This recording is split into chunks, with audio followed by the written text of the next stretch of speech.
Hello and welcome back. If you're here at this time of night, settling in, getting comfortable, then you've probably spent some portion of your life with Family Guy playing in the background of a room. Most people have. It's one of those shows that exists at a particular frequency. Familiar voices, a theme song you can hum without trying, the sound of a cutaway gag landing just at the edge of your awareness while you're doing something else entirely. It's been part of the furniture of late-night television for over 25 years now, which is a genuinely strange thing to say about a show that was once cancelled and left for dead. Tonight we're doing something a bit different. We're going to take that familiar furniture apart piece by piece and look at what's underneath it. Starting at the surface, the stuff most people who've watched a few episodes already know, and then going deeper, down through the production history, the controversies, the characters, and what the show has been quietly doing with them across all these years, and eventually down to the fan theories and interpretations that sit at the very bottom of the iceberg. The readings of this show that make a lot of people look back at the episodes they've seen and feel like they were watching something slightly different to what they thought. It's a long walk, no rush. If you happen to drift off somewhere in the middle of it, that's absolutely fine. This is meant to be something you can fall asleep to and return to later. Everything here will keep. Before we get started, if you're enjoying this channel, a subscription means a great deal. It's completely free and it helps keep these videos coming. Right, let's get into it. Family Guy has been on the air since January 31st, 1999. That's the date of the pilot episode, Death Has a Shadow, which aired on Fox immediately after Super Bowl 33. It drew around 22 million viewers on that first night, the highest single episode audience the show has ever had, a number it has never come close to again. That premiere audience happened partly because of the Super Bowl lead-in, the kind of scheduling advantage that networks occasionally hand to new shows they believe in, and partly because there genuinely wasn't anything else like it on television at the time. The premise is deceptively simple. A family in the fictional Rhode Island city of Quahog. Father Peter, Mother Lois, teenage daughter Meg, teenage son Chris, infant son Stewie, and their dog Brian. The dog talks, the baby speaks in an upper-class English accent, and has what appears to be a functional home laboratory.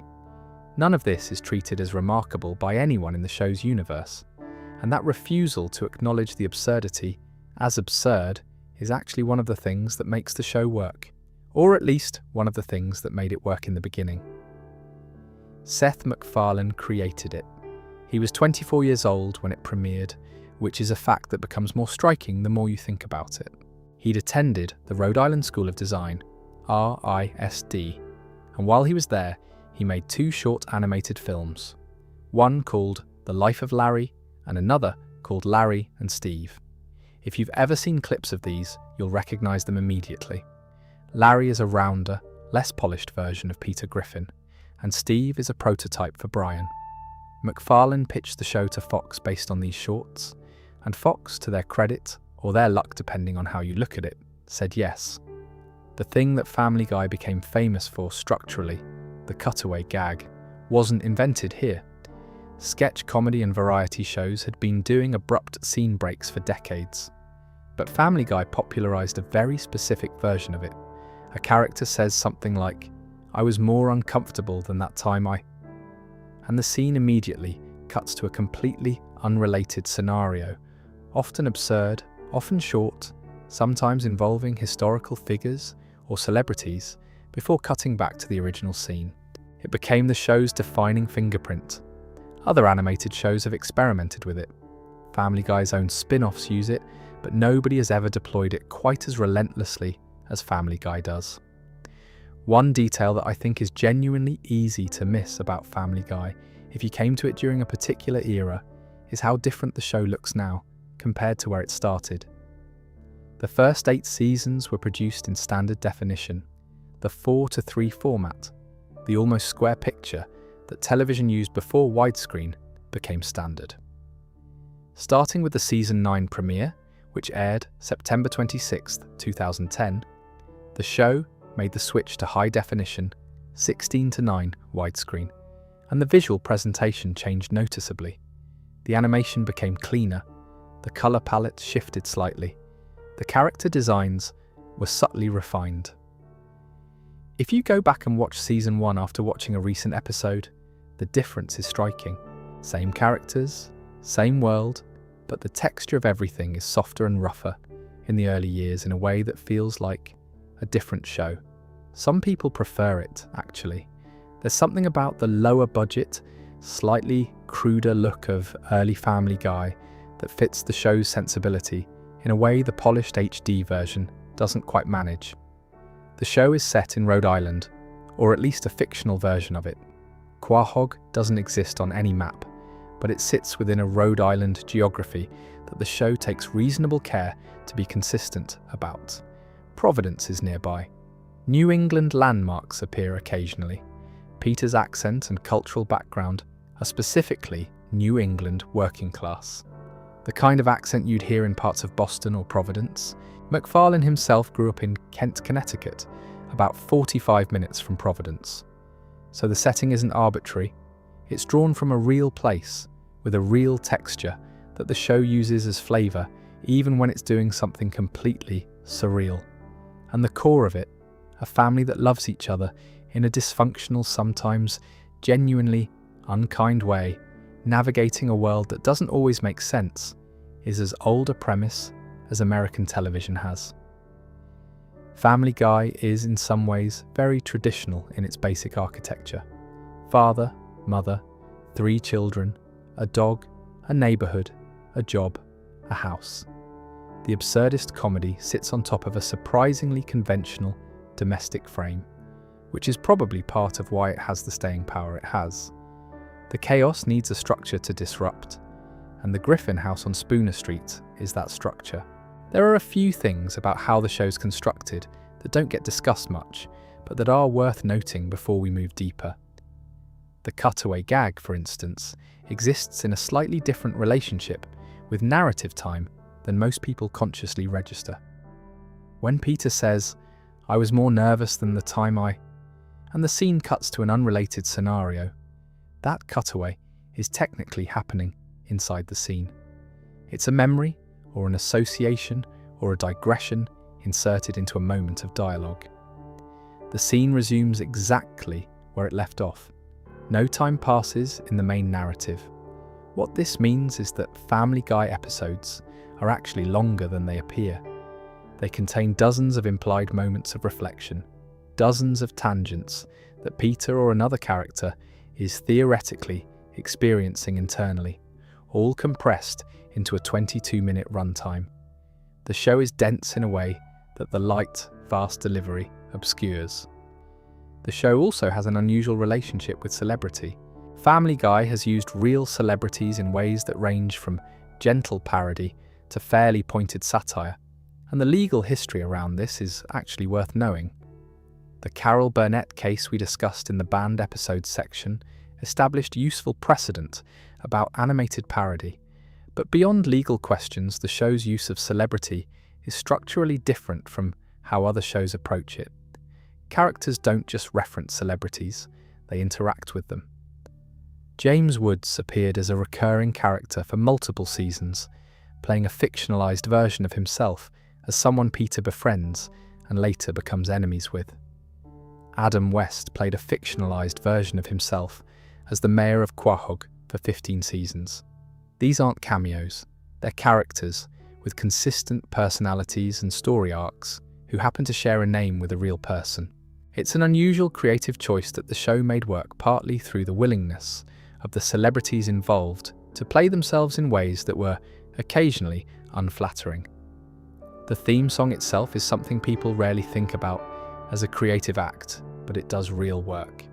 Walter Murphy's arrangement deploys the brass and swing vocabulary of a 1950s television comedy theme, the kind of sound associated with wholesome American family television, all major chords and bright brass and comfortable familiarity. The family singing together over a montage of domestic activity reinforces this. And then the episode begins, and the show immediately subverts every promise the theme made. The warmth of the theme song is a setup for a punchline that runs for 22 minutes, season after season.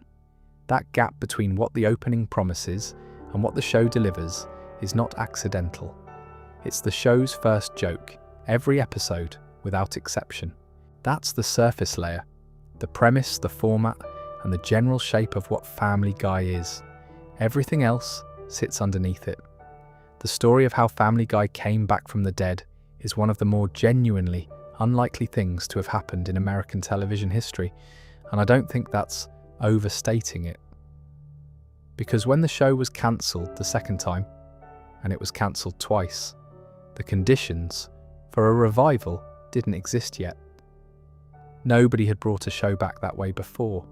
The mechanism that eventually saved it hadn't been used as a mechanism for anything yet. Let's go through the timeline. Family Guy premiered in January 1999, and things seemed fine initially. The show was performing reasonably well, finding an audience. Then Fox moved it. Fox had a habit of doing this with shows it wasn't entirely sure what to do with, shifting time slots mid-season or between seasons in ways that made it difficult for audiences to find the show consistently. The Family Guy scheduling history in its first 3 seasons is almost comedic in how unstable it was.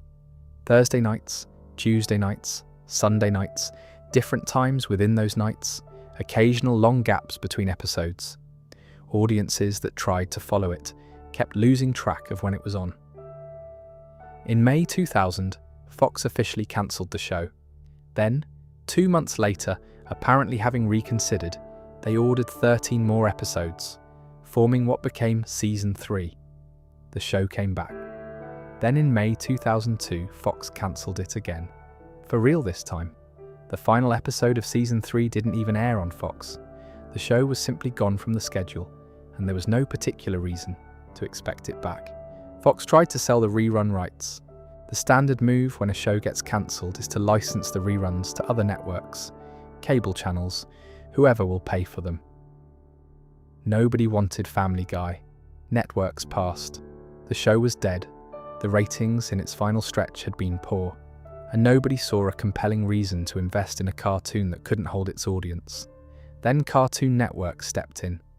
Their Adult Swim late-night programming block picked up the rerun rights for what was described at the time as essentially nothing, a nominal fee. Adult Swim started airing Family Guy on April 20th, 2003. What happened next was immediate and dramatic. Family Guy became Adult Swim's #1 program overnight. Viewership for the entire block jumped by 239%.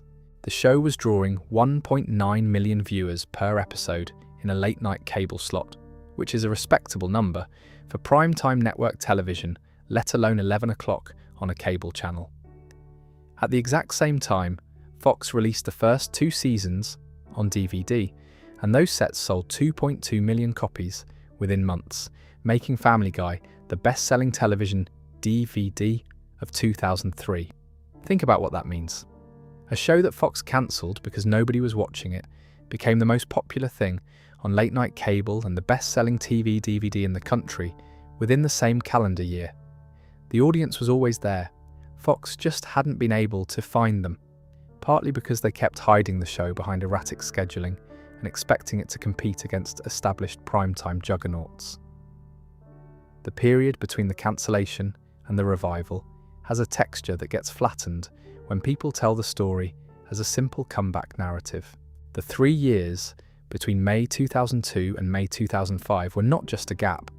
They were a period in which the show existed in a genuinely uncertain state. MacFarlane and the core team knew the DVD numbers and the Adult Swim ratings. They knew the audience was there, but they also knew that the television industry didn't work the way those numbers suggested it should work. Networks cancelled shows all the time, and those shows stayed cancelled regardless of cult followings or home media sales. The precedent for what eventually happened didn't exist. The moment when Fox ordered the new episodes in May 2004 was described by people involved as genuinely surprising. Not because they didn't believe the case the numbers made, but because the industry logic at the time said cancelled shows don't come back. Networks have egos and scheduling commitments, and a general institutional reluctance to admit that a decision they made was wrong. Fox essentially had to acknowledge, publicly, that they had cancelled a show the audience demonstrably wanted, and that the cancellation had been a mistake. That kind of institutional self-correction is unusual enough that it got significant press coverage at the time. The 35-episode order Fox placed was also larger than a typical renewal.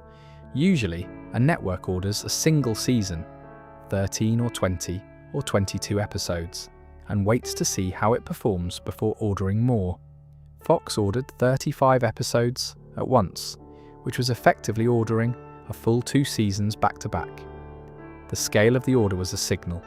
This was not a tentative reinvestment, a toe dip to test whether the audience was still there.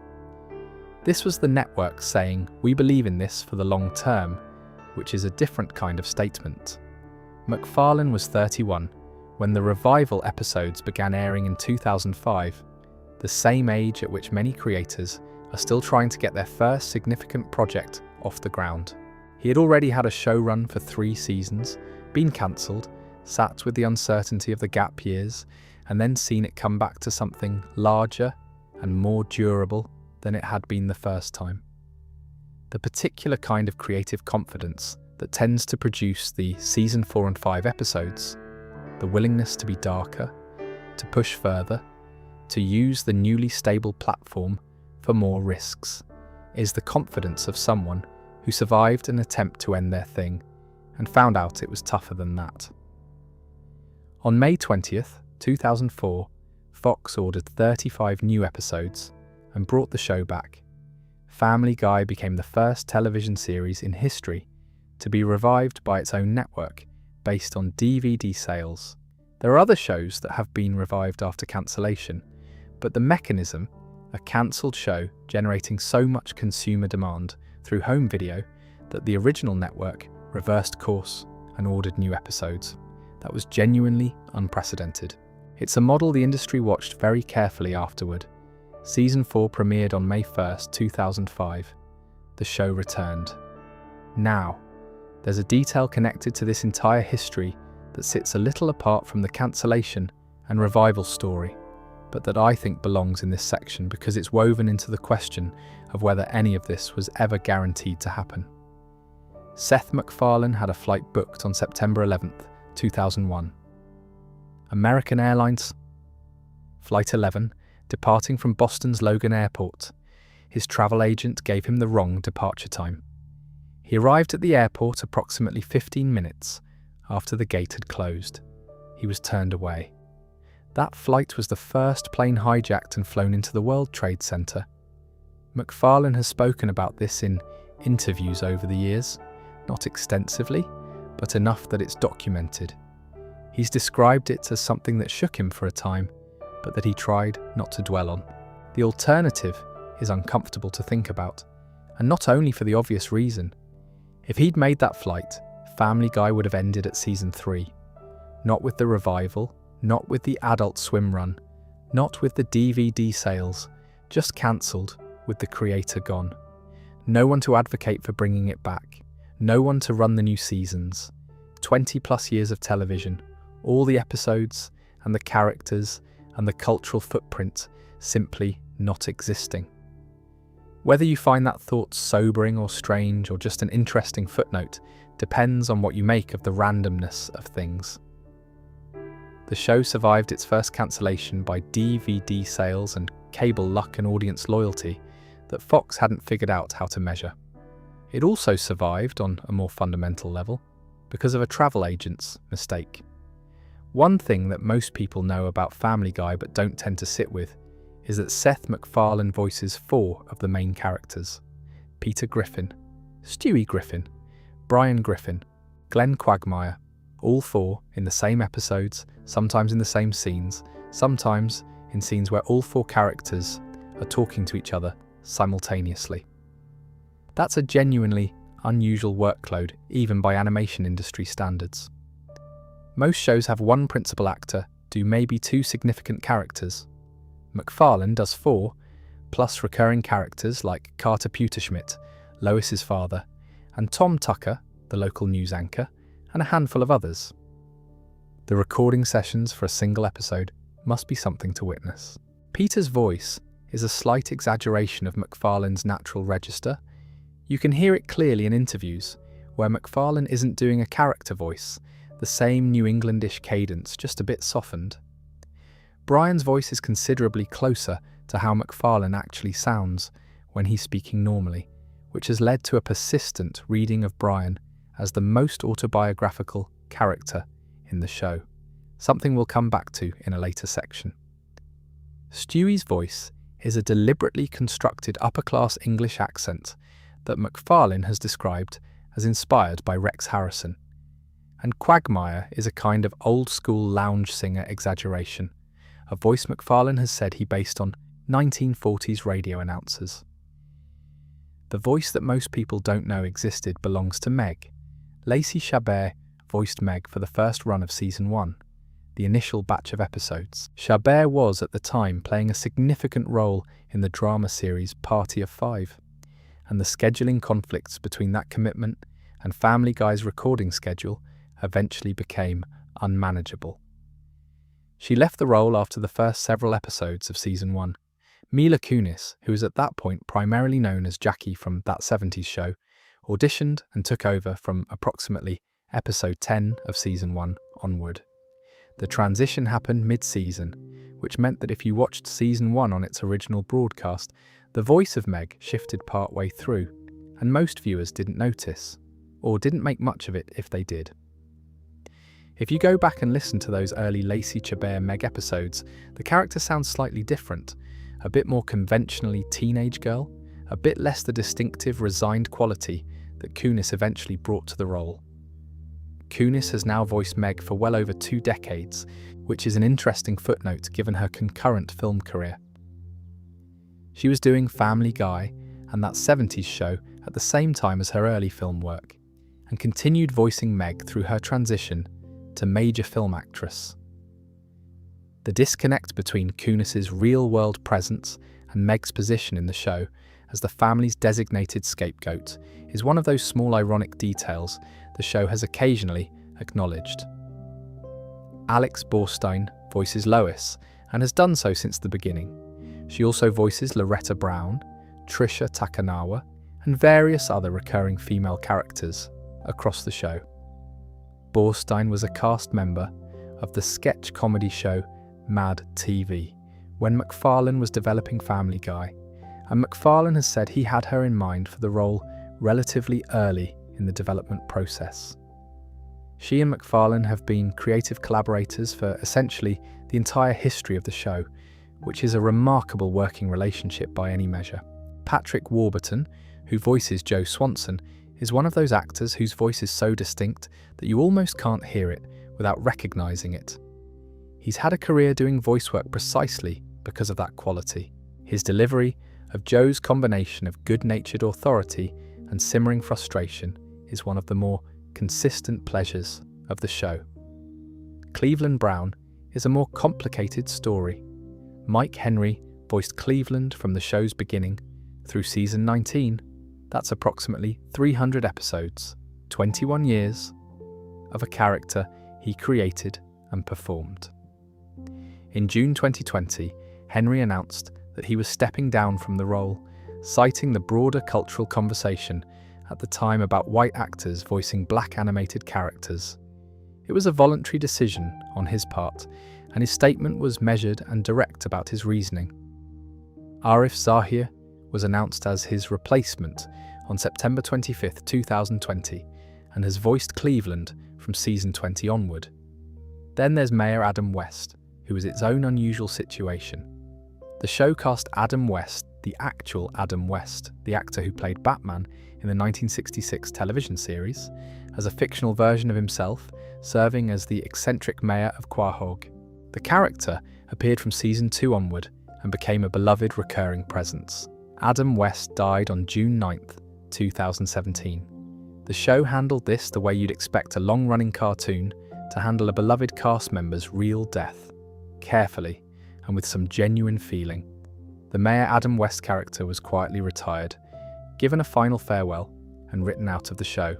Sam Elliott joined the cast from season 19 onward as Wild West, a new mayor with a rugged Western character that's quite different from Mayor Adam West's particular brand of eccentric detachment. Elliot is a good fit for the show's sensibility, but the Adam West character was genuinely irreplaceable, and I don't think the show has fully filled that space. There's one more voice casting detail worth pausing on, because it connects to something larger about how the show approaches identity and performance. Seth Green has voiced Chris Griffin since the beginning, the only main cast member whose character's voice is played entirely straight, without irony or affectation. Chris has no catchphrase, no underlying genius, no comedy accent.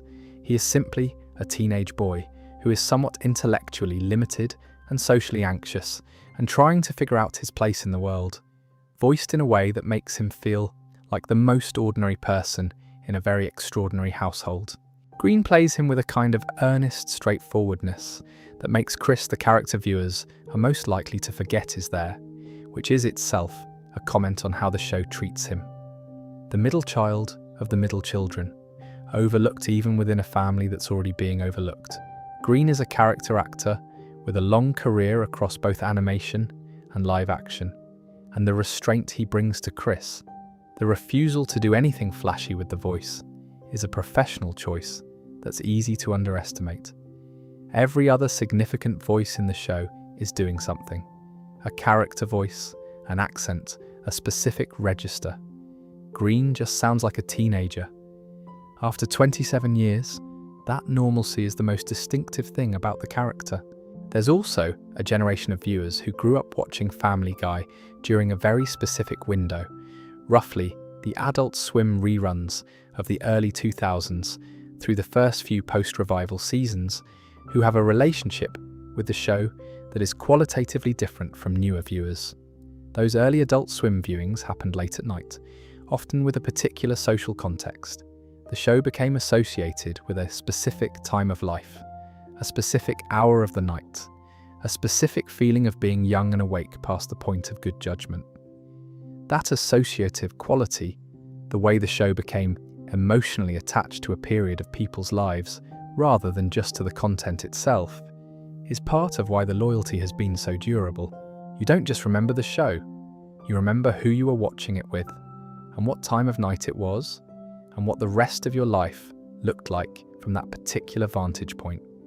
The show became a landmark in people's personal chronology in a way that has nothing to do with its quality and everything to do with timing.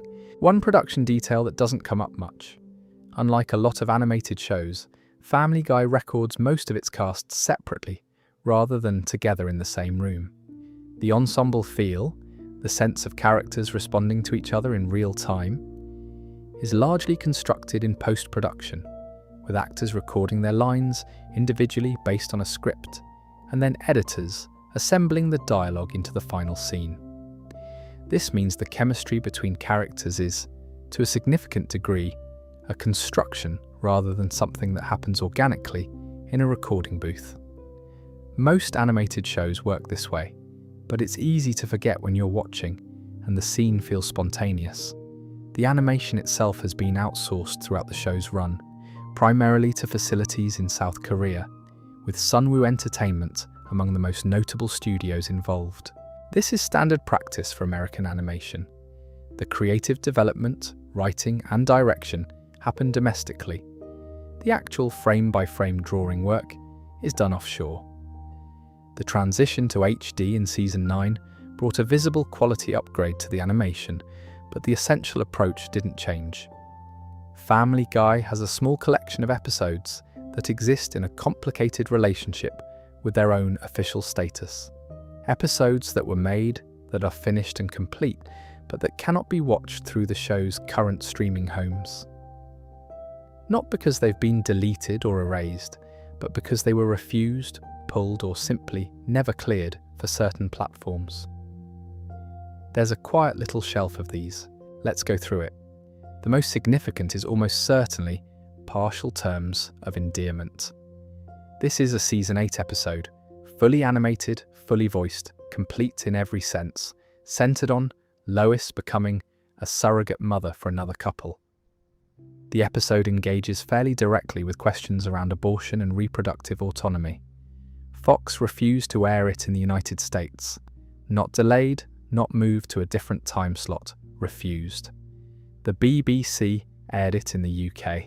It was released on DVD, and to this day it is not available on Hulu, not available on Disney+, not available through any of the official US streaming homes for the show. The only way to watch it in the US is on DVD. That's a genuinely unusual situation.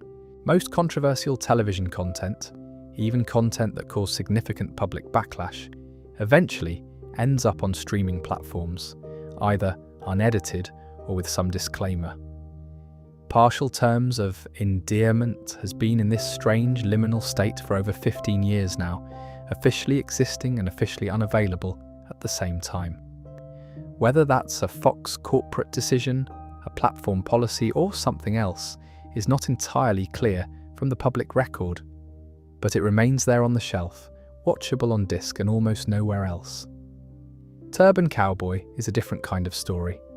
That's a season 11 episode. It aired on March 17th, 2013. Amongst its various plotlines, it contained a cutaway gag involving Peter befriending a group of terrorists and running down participants in the Boston Marathon. The Boston Marathon bombing happened on April 15th, 2013, about 4 weeks after the episode aired. A clip from the episode began circulating online in the immediate aftermath, taken wildly out of context, and the episode was pulled from Hulu and Fox.com within days. It has never been officially reposted on either platform. It exists on DVD and in various unofficial corners of the internet, but it's been effectively removed from the show's official, accessible library since April 2013. The timing was genuinely unfortunate, and the pull was probably the right call in the circumstances, but it created a situation where a completed broadcast episode of a major network show is now essentially unavailable through any official channel. That's a category of accidental cultural suppression that happens occasionally when real events collide with fictional content in unexpected ways. When You Wish Upon a Weinstein has a more complicated history than either of those. It's a season 3 episode that Fox refused to air, originally due to its content around Jewish stereotypes. Peter, broke, asks God to send him a Jewish man who can help him manage money. Fox found this unacceptable for broadcast. The episode ended up airing on Adult Swim in November 2003, long before it was officially acknowledged as part of Season 3 on Fox. Fox eventually aired it in December 2004. It was reportedly considered a banned episode in Canada on Teletoon. It's now generally available on streaming, but its broadcast history has that initial refusal sitting in it. Then there's the unaired rough pilot, which is its own category of lost media. A rough early version of the Family Guy pilot, predating the finished pilot that aired in 1999, circulated only in very limited form for years. A version of it leaked online in 2025. Watching it is a strange experience if you know the finished show well, because the character designs are noticeably rougher, the timing is slightly different, and the overall quality reflects a show that hasn't quite figured out what it is yet. The DNA is all there. Peter, Lois, the kids, Brian, the general comedic sensibility, but it has the particular rawness of an idea that's been committed to paper before it's been fully thought through. And then there's the Parents Television Council. The PTC, a conservative watchdog organisation focused on broadcast media, essentially adopted Family Guy as a primary target during the show's early years and maintained that focus for decades. They declared Family Guy Worst TV Show of the Week on at least 40 separate occasions. They filed FCC complaints. They ran campaigns encouraging advertisers to withdraw. They wrote detailed analyses of specific episodes, cataloguing what they considered obscene or harmful content. The relationship between the PTC and Family Guy became almost a running subplot of the show's cultural history. The show kept getting more provocative, the PTC kept responding, and the coverage the PTC generated ended up functioning as free publicity, which is a bit of an irony the organisation never seemed to fully reckon with. The Carol Burnett lawsuit is perhaps the most interesting legal chapter in the show's history. Burnett sued over a parody sequence in which a character visually resembling Maid Marian from the Carol Burnett show was depicted in a sexually suggestive scenario in a setting similar to a pornographic bookstore. Burnett argued this damaged her reputation. The lawsuit was dismissed by a federal judge on First Amendment and fair use parody grounds, a significant legal precedent regarding animated parody of real public figures that has been cited in media law discussions since. If you've watched Family Guy across multiple seasons and found yourself mildly confused about when things are supposed to be happening, or whether events from one episode should affect another, you're not missing something. There isn't a coherent timeline. There isn't really meant to be one. Family Guy operates on what's sometimes called a floating timeline. The characters don't age. Seasons don't accumulate into years in any consistent way. Stewie was born in 1999 and remains around 1 year old in 2026. Meg has been in high school for over 2 decades. Chris has been the same socially uncertain teenager through multiple US presidential administrations. Events that, in any realistic serialized drama, would permanently change the world of the show. Major character deaths, catastrophic accidents, legal consequences, relationship shifts tend to get quietly reset by the next episode, or the one after, with no acknowledgement that the reset has occurred. This is not unique to Family Guy. The Simpsons works the same way. Bob's Burgers works the same way. Most long-running animated comedies work this way, partly for practical production reasons. You don't want every writer on the team to have to track what happened in every previous episode before writing their script. Partly because the show's format is fundamentally episodic rather than serialized, and partly because the audience, watching in syndication or on streaming in a non-linear order, needs each episode to function as a standalone experience. Peter's backstory is probably the most visible example of the floating timelines effect. How Peter met Lois changes across different episodes. His ethnic background, Catholic Irish American, gets complicated by episodes that suggest he's actually part Mexican, or that his family history is different from what he's previously said. His employment history is staggering in its inconsistency. He works at a brewery, a fishing boat, a Pawtucket Patriot Ale factory, a tugboat, a newspaper, various other places across different episodes. His intelligence varies so wildly depending on what the joke requires in a given episode that it's genuinely difficult to pin down what Peter Griffin's baseline IQ is supposed to be. Some fans have found a pleasing way to hold all of this together.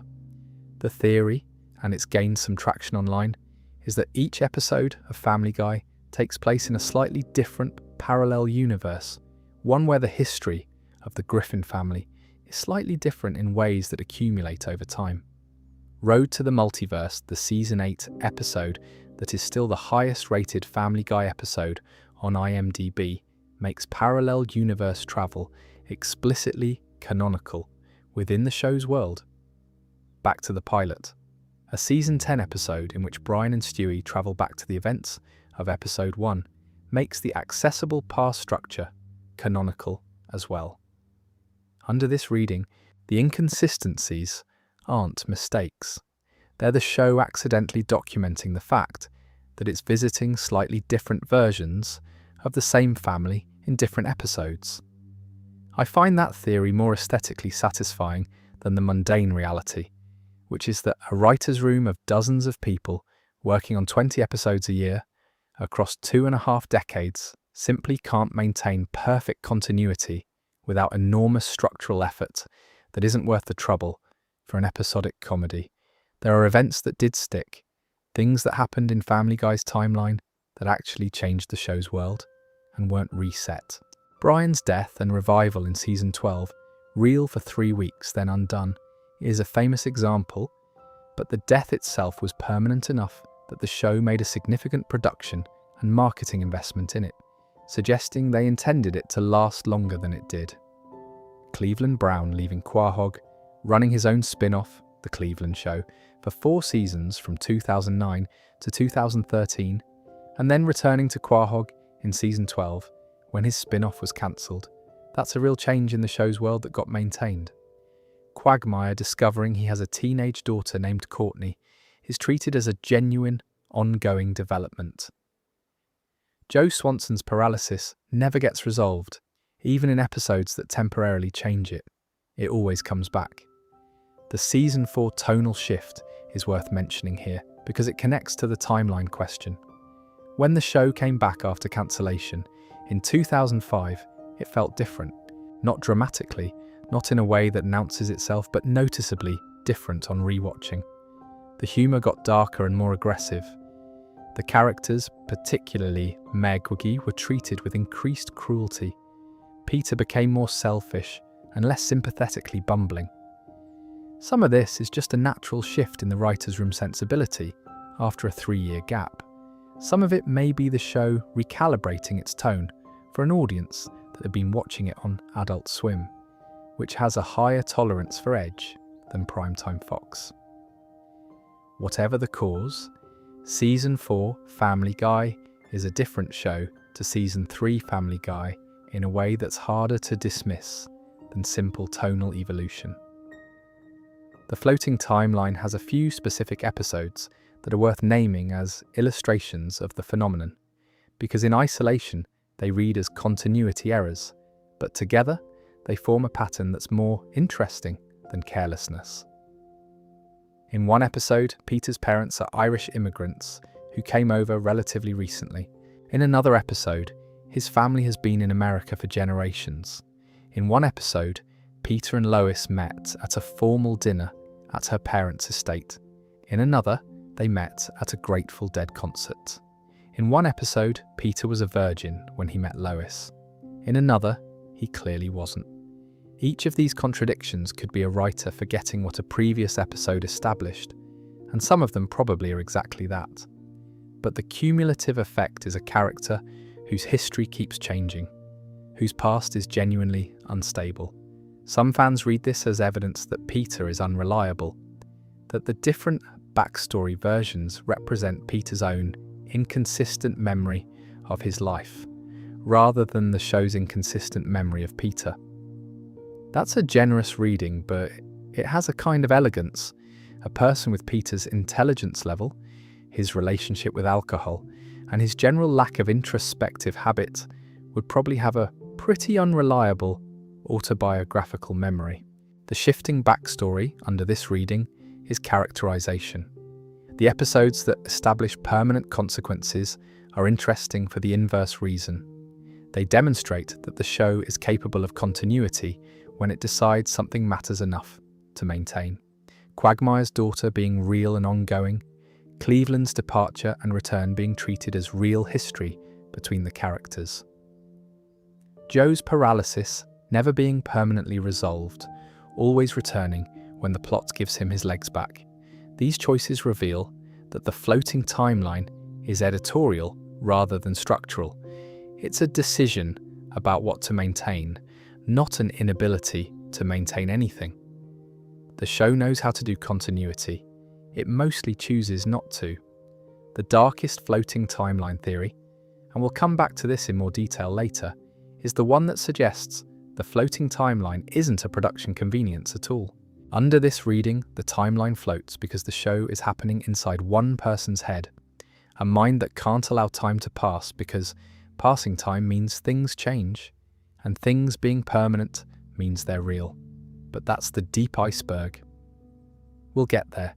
Brian Griffin is a Labrador retriever who drinks dry martinis, reads literary fiction, votes in elections, writes for newspapers, attends the opera, dates human women, and has been working on a novel for the entire run of the show.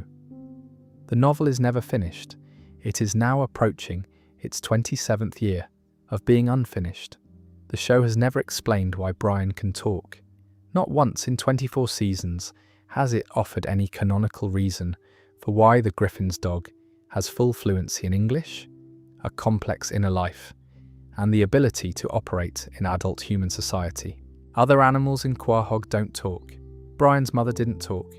She appeared in a Season 2 episode and communicated like a regular dog. The show offers no mechanism. Brian simply talks, always has, and the universe of the show accepts this in the same way it accepts Stewie's intelligence, as background reality, not requiring explanation. This is actually quite a bold, creative decision when you think about it. Most shows that feature a talking animal, Ed and Eddie, BoJack Horseman, countless others, either establish a world where all animals talk or offer some explanation for why this particular animal is different. Family Guy does neither. Brian is the only talking dog. No one knows why. The show doesn't care. What the show does care about, more than it cares about almost any other character, is Brian's internal life. He's unhappy in a way that is consistent and specific. He drinks too much. He has romantic feelings for Lois that he can't act on. He has a pretentious literary ambition that he's never been able to realise. He has genuine affection for the Griffin family and a genuine awareness that his relationship with them is asymmetrical in a way that doesn't entirely work in his favour.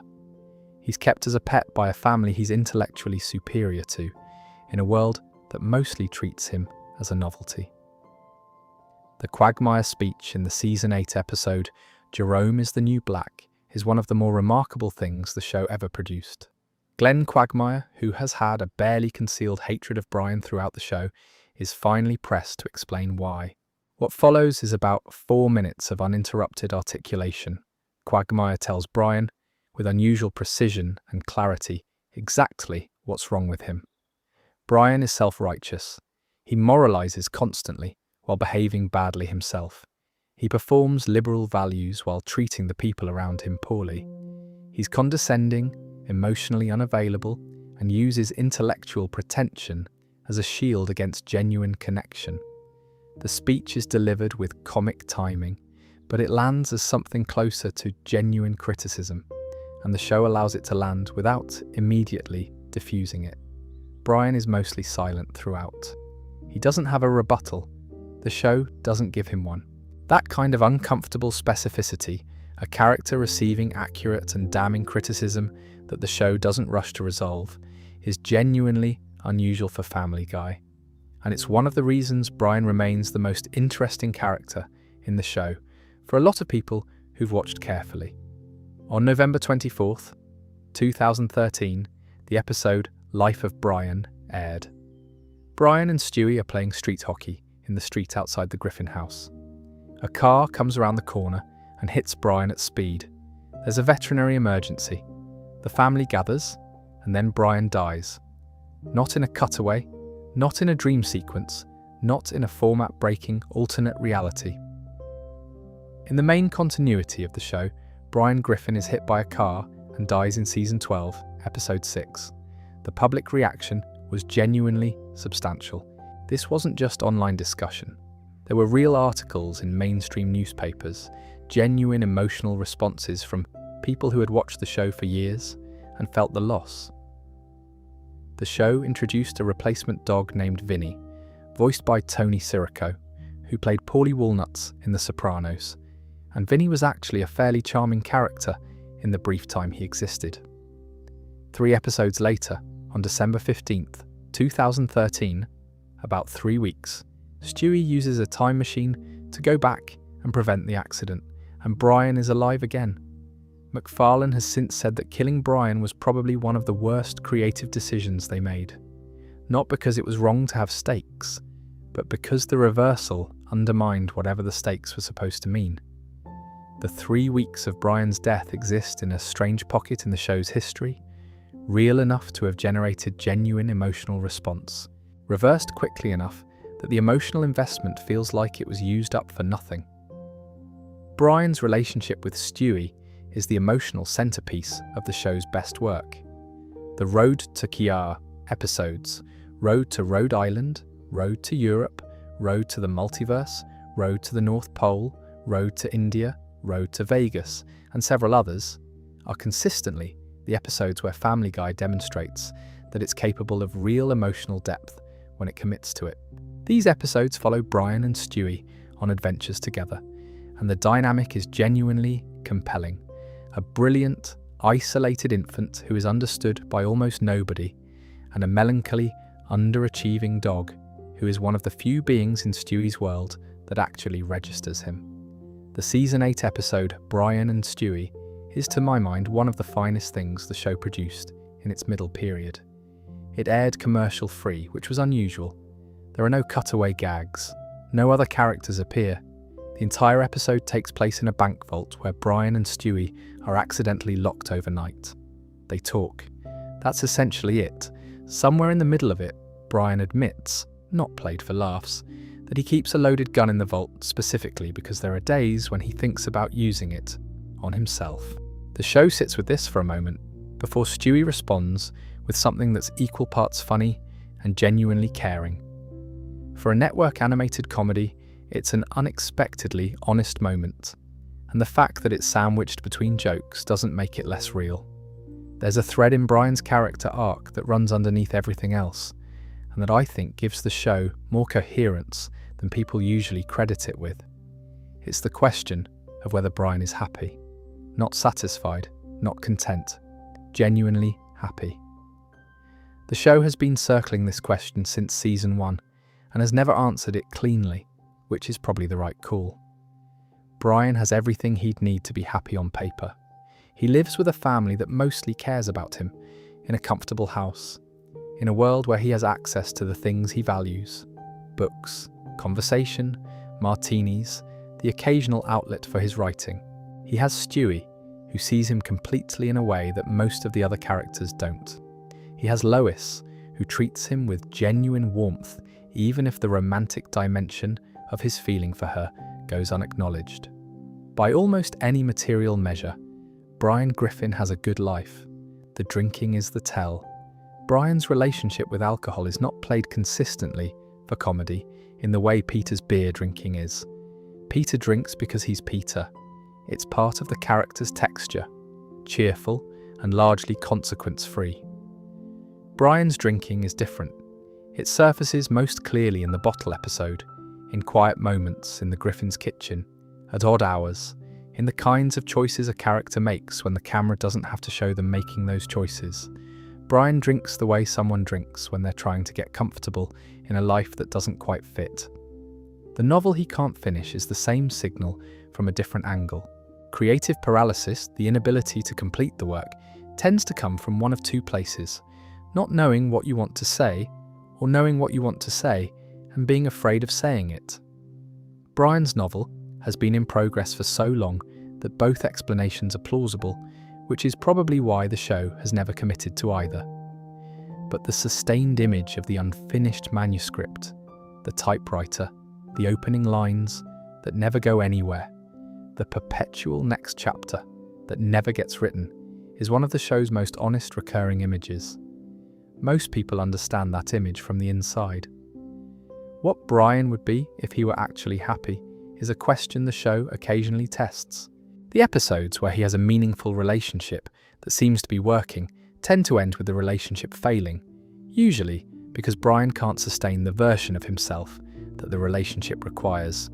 He approaches happiness as a performance. He can perform it for a while, but there's something underneath the performance that the show never quite names, and that thing, whatever it is, he keeps pulling him back toward the same flat register. The martini, the half-finished page, the doghouse in the backyard, of a family that belongs to someone else. That's Brian Griffin. A dog with a martini glass, and an unfinished novel, and a sadness he can't quite name. The show has been doing interesting things with him for 27 years, and will probably continue doing interesting things with him for several more. Stewie Griffin is 1 year old. He has built a time machine, a portal gun, a mind control device, a shrink ray, a laser cannon, and various other weapons. He speaks in a precisely articulated upper-class English accent and has expressed across the show's run detailed knowledge of quantum mechanics, temporal paradox theory, advanced chemistry, and martial combat. He has also, at various points, enrolled in a baby playgroup where he interacts with other toddlers who cannot understand a word he says. The premise of Stewie, a homicidal genius baby in a world that perceives him as a normal infant, rests on one foundational question the show has never definitively answered: who can actually hear Stewie? Who in the show's universe understands what he's saying? In early seasons, the joke was fairly consistent.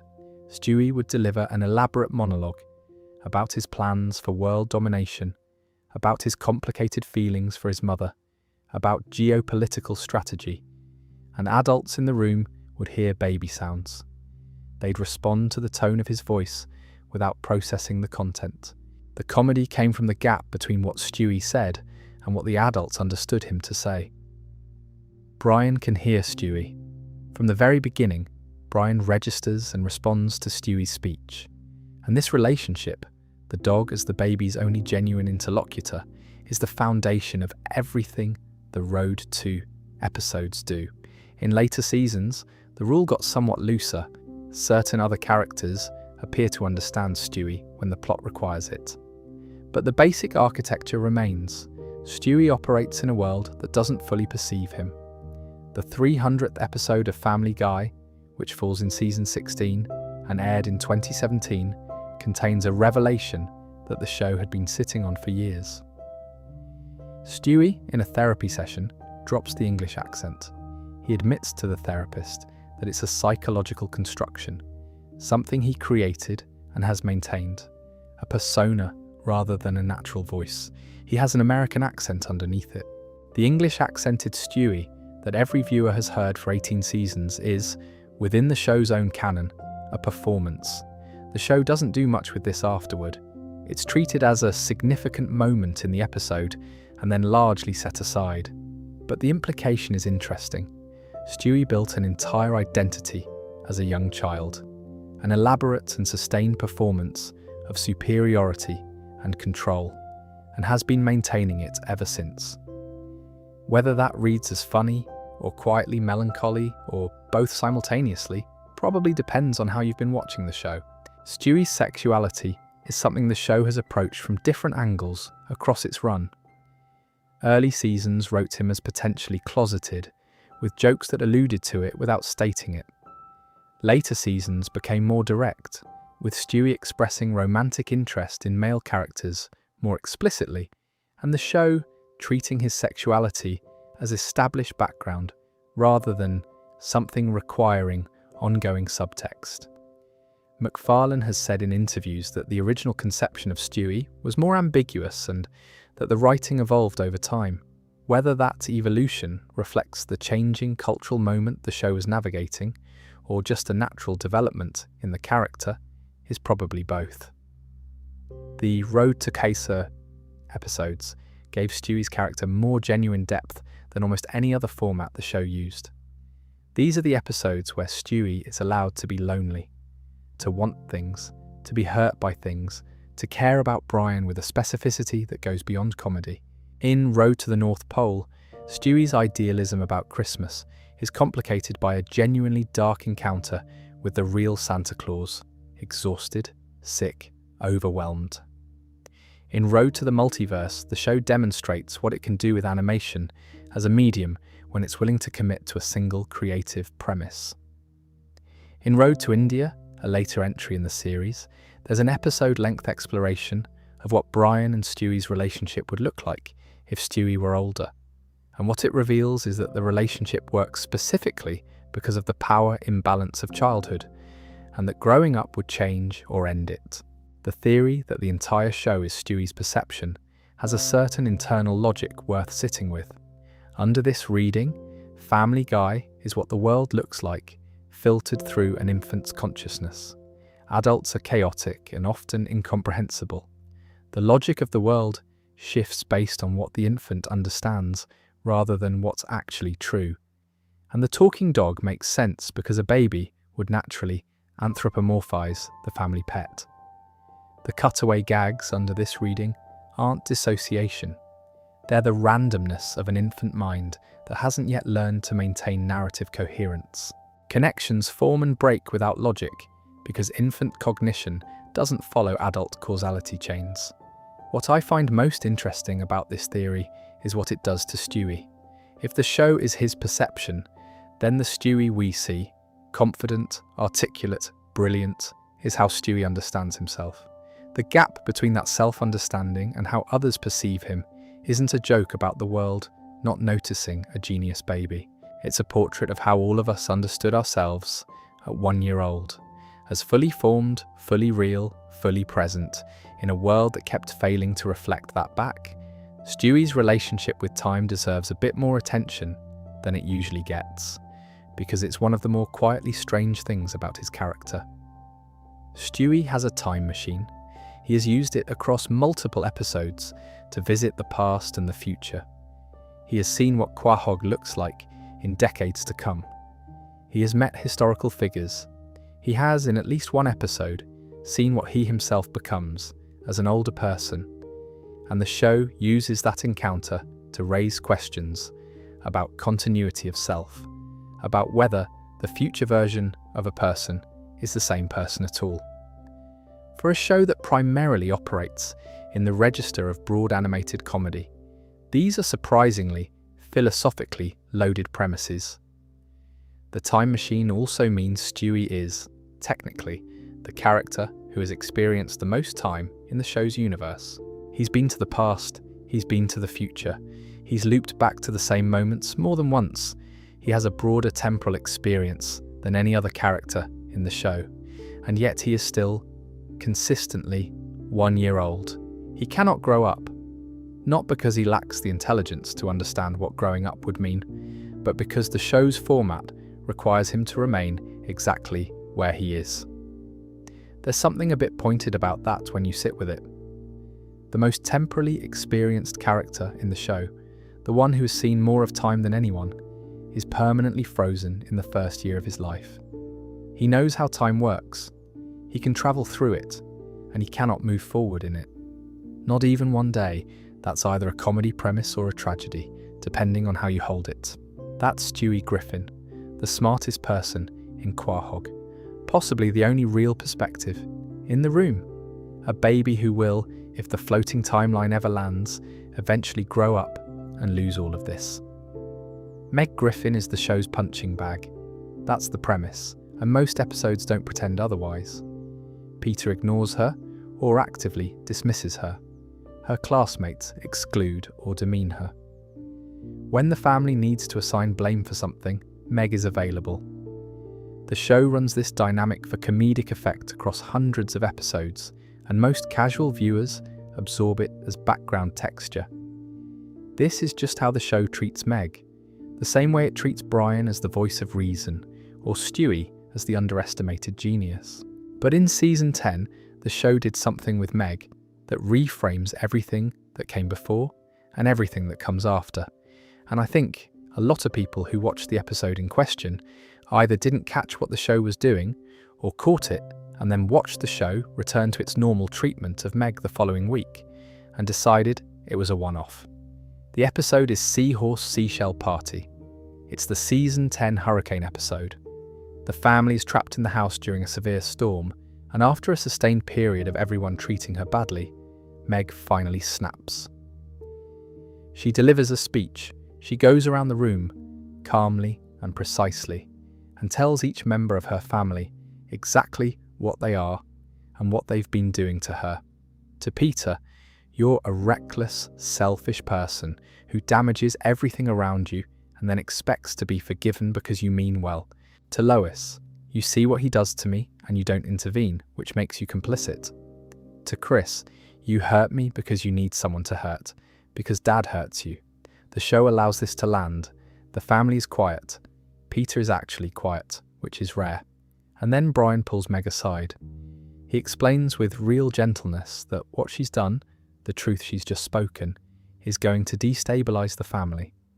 Without Meg as the designated absorber of the family's collective dysfunction, the dysfunction will have to go somewhere else. It'll turn inward. It'll destroy what's there. Brian tells her essentially that the family needs her to keep taking it. Meg hears this, she thinks about it, and then she goes back into the room and apologizes to her family. She volunteers to go back. What the show is doing here is revealing that Meg is not passive. Meg is not simply unfortunate. Meg has looked at the system clearly, understood her function within it, and chosen to maintain that function because she's decided that the alternative, a Griffin family in freefall, is worse than the cost to herself. She's made a sacrifice that nobody asked her to make, and that nobody in the family is even aware of, because acknowledging it would require them to acknowledge what they've been doing. Under this reading, Meg is the strongest member of the Griffin family, the only one with full situational awareness, the only one who has had the chance to escape and chose to stay. Every joke at her expense after that episode is, if you've absorbed what the show just told you, a demonstration of the price she's paying for a choice she made with open eyes. The show has other episodes that allow Meg a different register, moments the casual viewer might dismiss as aberrations, but that feel in retrospect like the show periodically remembering what it established in that hurricane episode. There are scattered moments where Meg is allowed to be genuinely dangerous. Physically, she's capable of surprising force when she stops absorbing and starts pushing back. There are episodes where she intimidates characters who have massively underestimated her. Steroids, a Season 7 episode, gives her a sustained arc of social confidence and attractiveness that the show uses partly for comedy, but partly as a demonstration that the version of Meg the show usually shows us is a performance. Meg has other modes. She chooses not to use them most of the time. Season 4's Meg and Quagmire, and later episodes that revisit Meg's romantic life, tend to show her as someone capable of genuine connection, who keeps finding herself in relationships that replicate the family dynamic. She gravitates toward people who treat her as less than she is, because that's the relational template she was raised inside. The show doesn't editorialize this much. It just keeps putting her in those situations and letting the pattern speak for itself. There's a moment in Peter's Daughter, Season 6, where Peter, after Meg is hospitalized, has a brief window of genuine parental protectiveness toward her. He's tender with her in a way that almost no other episode allows. And then the episode ends, and the pattern reasserts itself. The gentleness was real. The pattern was also real. Both things are there. This is actually the show being accurate about how families with these dynamics work. The love and the damage aren't separate. They're the same thing, distributed across the same relationship. Mila Kunis has now voiced Meg for over 2 decades, while simultaneously building a significant film career. Whatever Kunis personally thinks of the role, she's been generally diplomatic about it in interviews. There's something quietly funny about the specific actress the show chose to keep in the job of playing the character everyone overlooks. That's Meg Griffin, not a punching bag, a foundation, and the show knows it. Glenn Quagmire is introduced early in Family Guy as a broad comic archetype, the hypersexual neighbour, the lounge lizard with a collection of women, the source of a running joke about predatory behaviour that the show delivers with a wink. Giggity becomes a catchphrase. The character becomes a recognisable piece of the show's furniture in a way that's almost inseparable from the show's broader brand. But Quagmire is one of the show's more honestly complicated characters when you look at how his treatment evolved over 25 seasons.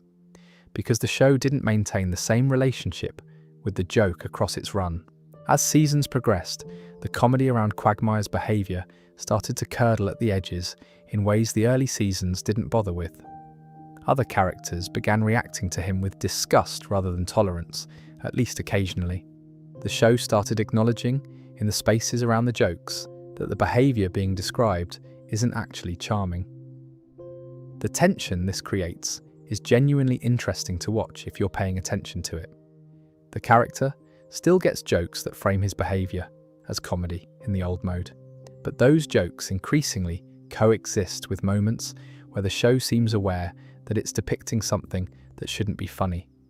The result is a character who feels tonally inconsistent across the show's run in ways that Brian and Stewie, for all their changes, don't. It's the show trying to hold onto a joke and reckon with that joke simultaneously, without ever quite committing to either.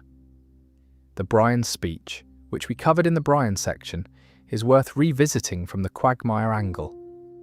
When Quagmire delivers that 4-minute articulation of everything wrong with Brian in Jerome is the New Black, it's one of the sharpest pieces of writing in the show's history.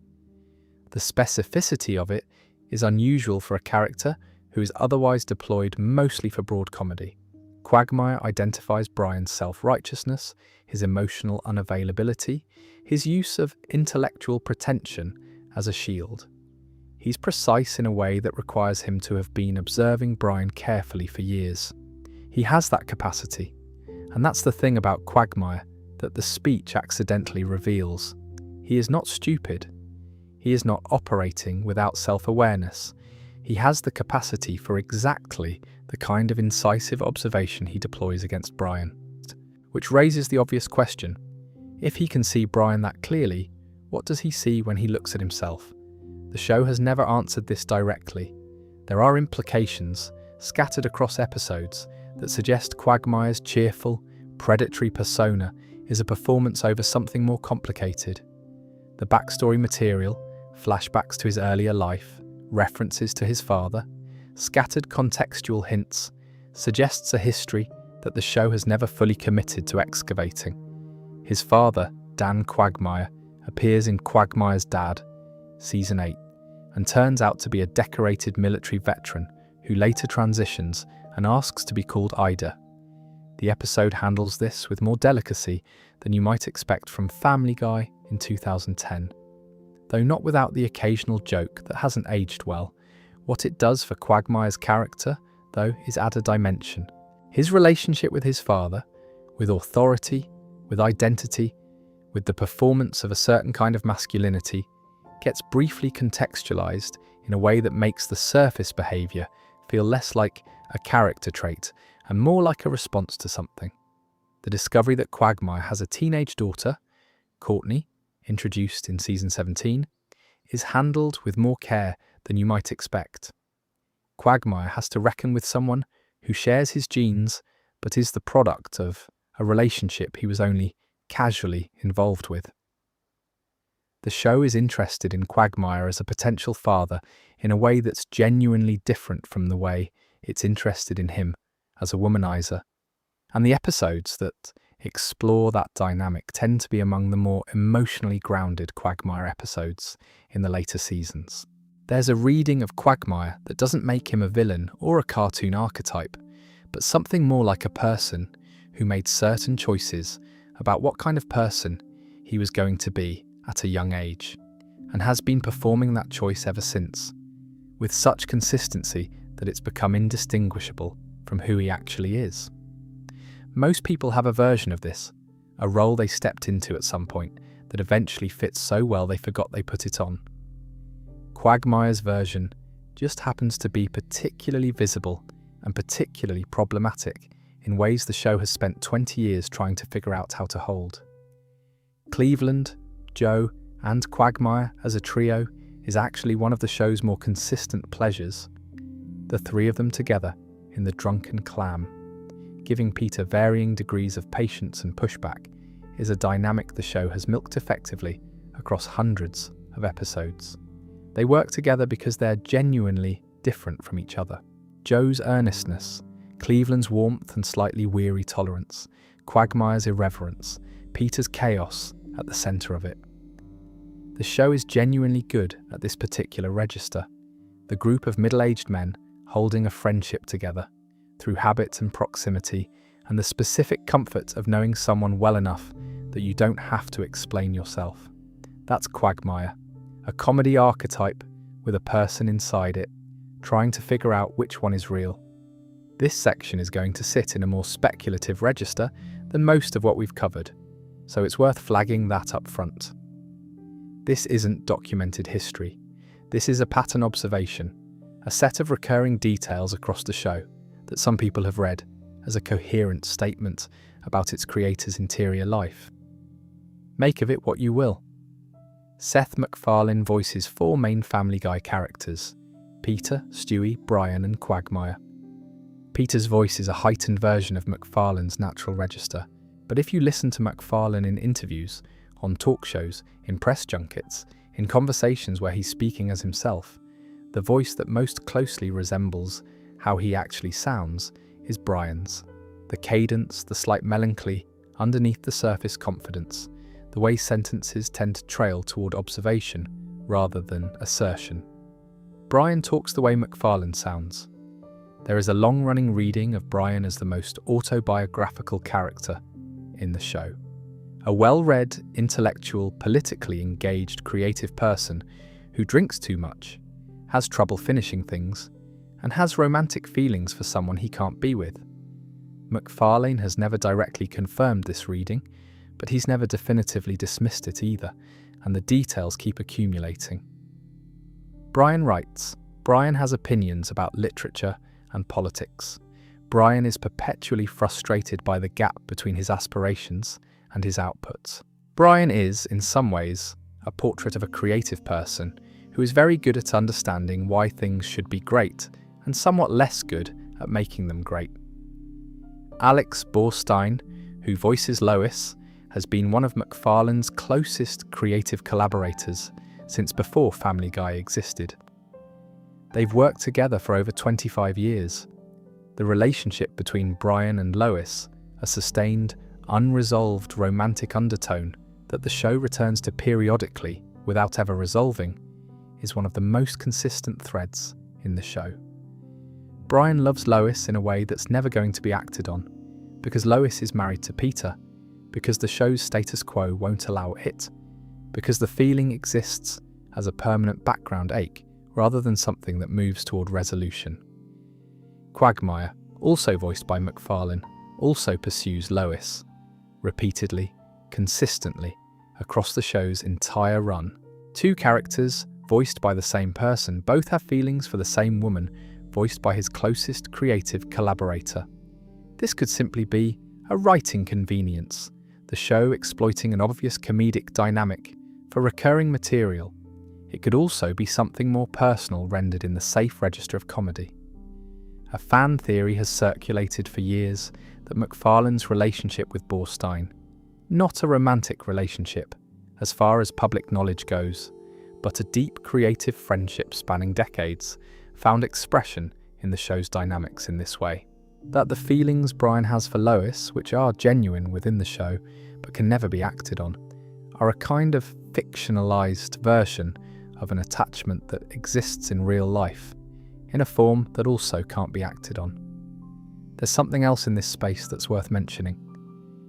MacFarlane's own public persona, the intellectualism, the big band nostalgia, the old Hollywood cultural references, the slight remove from the show's raunchier content that he sometimes projects in interviews, maps onto Brian in ways that go beyond just the voice.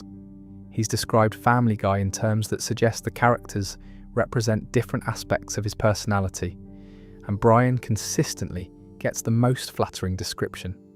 Not uniquely flawed, like Peter, not ambiguous, like Stewie. Brian is the idealised version, the MacFarlane who finished the novel, who wrote the better jokes, who got the girl in the story, even if not in the ending. That framing, creator inserting an idealised self into a world he built, is ancient as creative practice.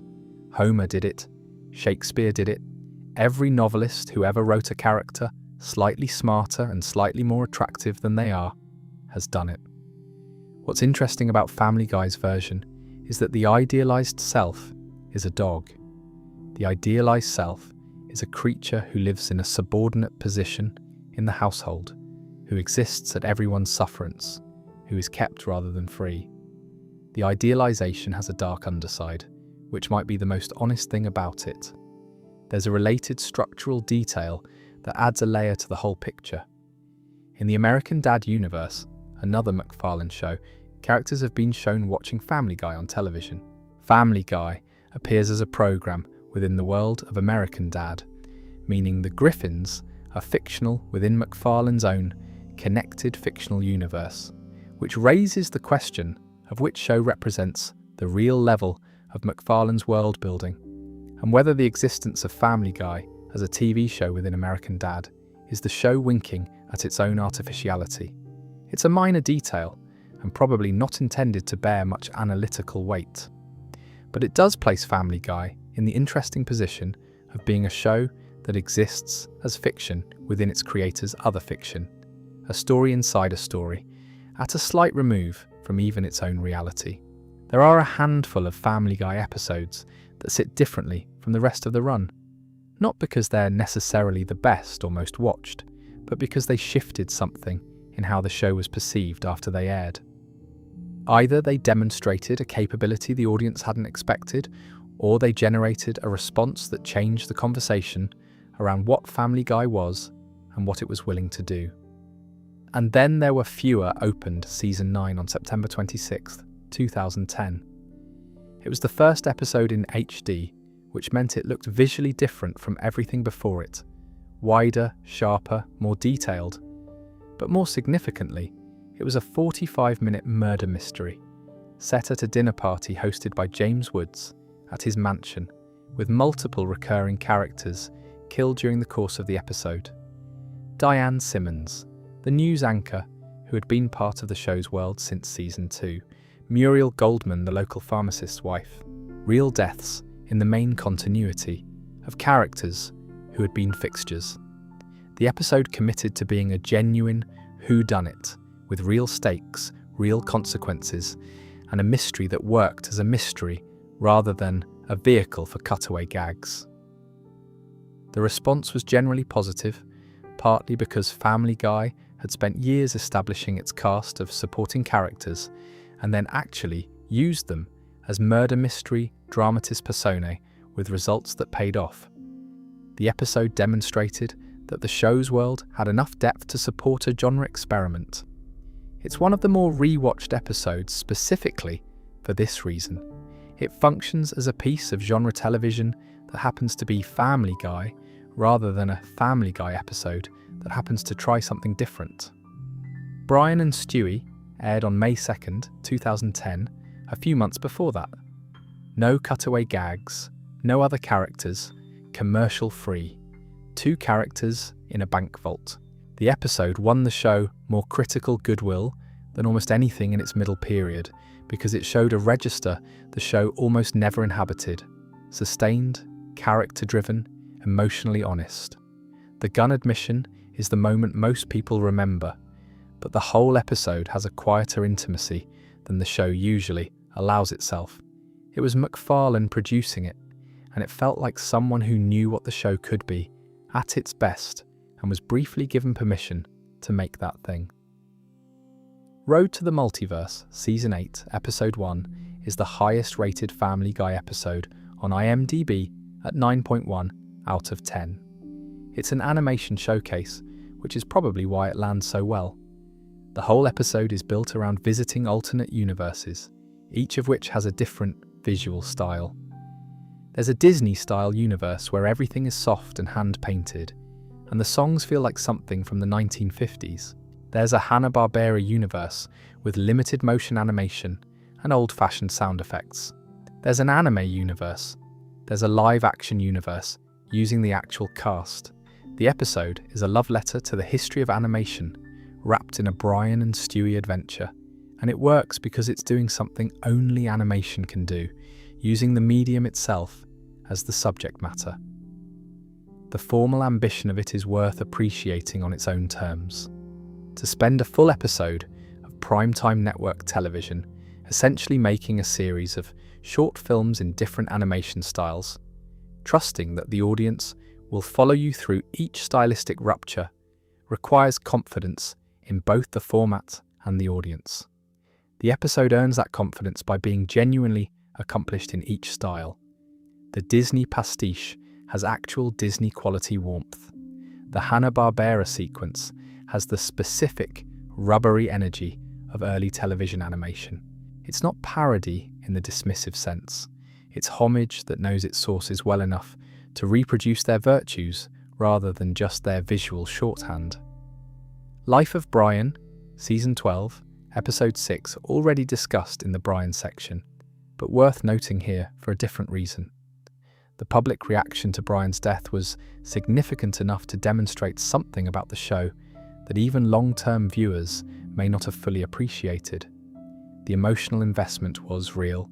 People who had absorbed Family Guy as background comedy for years, who would have described their relationship with the show as casual, responded to Brian's death as a genuine loss. The reversal 3 weeks later, Stewie going back in time to prevent the accident, probably cost the show something in terms of audience trust, but the window of Brian's death revealed something honest about the relationship between long-running television shows and their audiences. You don't spend 12 years with something without it getting inside you a bit, even when you're only half paying attention. The show had been in people's lives long enough that the characters had taken on something like real weight. That's not a small achievement for a show whose premise involves a talking dog and an evil baby. The Simpsons Guy aired on September 28th, 2014 as the season 13 premiere.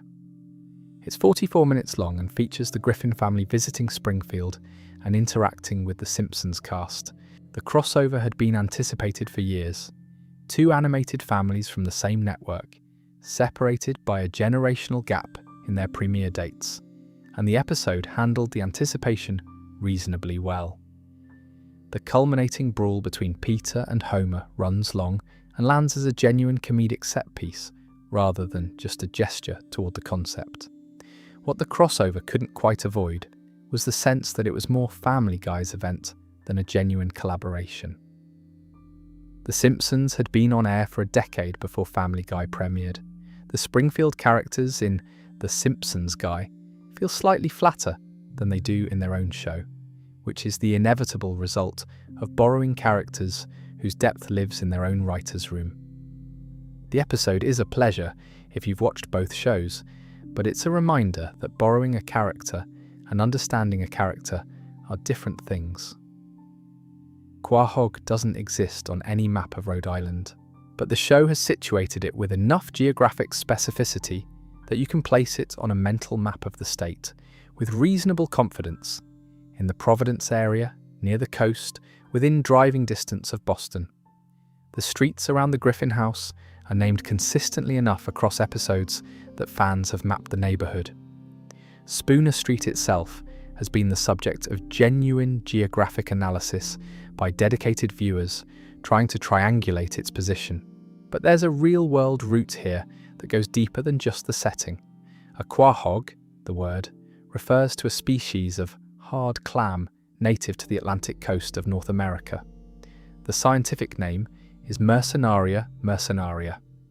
The name comes from Narragansett, one of the indigenous languages of what is now Rhode Island, and the clam has been harvested in Rhode Island waters for centuries. Quahog chowder, quahog stuffies. Stuffed quahogs are effectively a regional dish. These are real things in Rhode Island food culture. Rhode Island's official nickname is the Ocean State, and the quahog is genuinely woven into the state's identity in a way that makes it a very specific, very local choice for the name of a fictional Rhode Island city. The Pawtucket Patriot Ale, the beer that Peter drinks consistently throughout the show, references Pawtucket, a real city in Rhode Island, just north of Providence. The brewery in the show is the Pawtucket Patriot Brewery, and Peter has worked there at various points in the floating employment history we discussed earlier. The choice of that specific real city name for the fictional beer is the kind of detail that people from Rhode Island pick up immediately, and that everyone else absorbs without necessarily registering. MacFarlane himself is from Kent, Connecticut, not Rhode Island, Connecticut, about 45 minutes southwest of Providence. But the Connecticut shoreline and lower New England share enough cultural texture with Rhode Island that the setting draws on something real. The New England working-class Catholicism, the specific insularity of small communities in that region, the accent that Peter's voice exaggerates. These are accurate cultural observations dressed in comedy. There's a question fans occasionally raise about exactly where in Rhode Island Quahog is supposed to be. The show places Brown University, a real Providence institution, in Quahog, which suggests Quahog and Providence occupy the same geographic space, or are the same city under different names. Other episodes suggest Quahog is a separate city near Providence. The show doesn't resolve this because it doesn't need to. The geographic consistency is flavour, not architecture. But it's the kind of detail that Rhode Island residents find simultaneously flattering and mildly maddening. The in-show geography of Quahog itself is worth noting. The Griffin House on Spooner Street has a layout that's been broadly consistent across the run. The living room with the couch, the kitchen, the staircase, the upstairs bedrooms, Brian's doghouse in the backyard, Peter's beloved deck.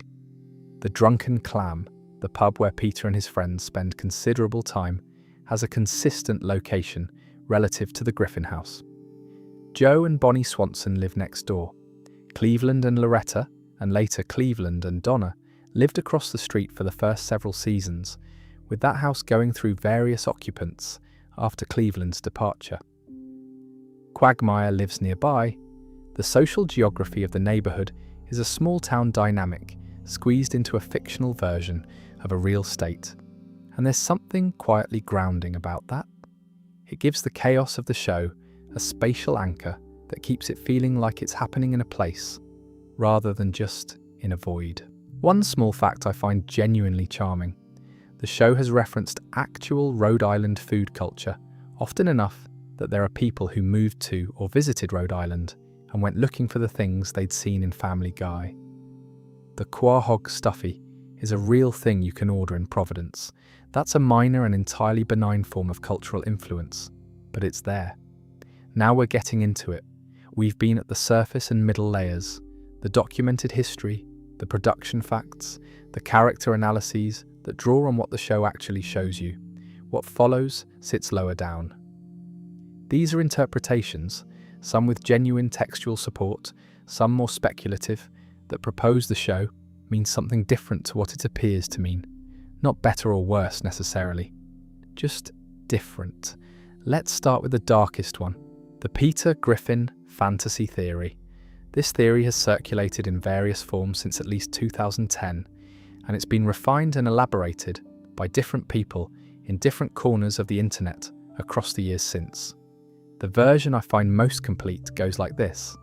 In reality, not the reality of the show, but the implied reality that the show is filtering through Peter's consciousness. Peter Griffin has experienced a catastrophic loss. His children are different from how the show depicts them. Meg, in reality, is well-adjusted, even popular. Chris has a cognitive disability that he was born with. One night, Meg drives Chris to a party. She's been drinking, and she makes the decision to drive them home anyway. There's an accident. Both Meg and Chris are killed. Lois, who is pregnant with what would have been their third child, cannot survive the loss of 2 children. The grief is total, and she takes her own life. Peter loses his daughter, his son, his wife, and his unborn child. Not across time, not gradually, in the space of days. The grief doesn't break him in a way that leaves something intact. It breaks everything. His mind, protecting itself from a loss too complete to process consciously, builds a world. A world where his children are alive, where his wife is alive, where nobody dies permanently, where time doesn't accumulate into permanent loss. That world is Family Guy. The theory explains specific details with surprising precision. Meg is treated with contempt in the show's fantasy, because in reality, she was driving. The guilt around her becomes, in the fantasy, a punishment. The family hurts her repeatedly, keeps her at a distance, never lets her fully in. Because on some level, Peter knows what Meg did, even if he can't consciously admit it. Chris is depicted as intellectually limited in the show. The fantasy version of Peter's real child has retained the cognitive difference, but stripped the tragedy from it, made it funny instead of heartbreaking. Stewie was never born. He exists in the fantasy as the child Peter imagined having, brilliant, extraordinary, full of potential, because the real Stewie never got the chance to exist at all. Brian, the talking dog, is a part of Peter himself he cannot face. The intellectual self, the part of him that reads and thinks and knows on some level what's actually happening. The cutaway gags are the theory's most elegant insight, Cutaways are dissociative episodes. Every time a conversation in the fantasy drifts too close to the real truth, to what actually happened, to the grief underneath the fantasy, Peter's mind fires a cutaway. It jumps to something random, something unrelated, something absurd enough to derail the dangerous train of thought of, this is the Brian is writing Family Guy theory. This one is simpler and, in some ways, more elegant. Brian is working on a novel. He's been working on it for the entire run of the show. The novel is never finished. He keeps starting it and abandoning it and coming back to it and getting stuck again. The theory, the novel exists. Family Guy is the novel.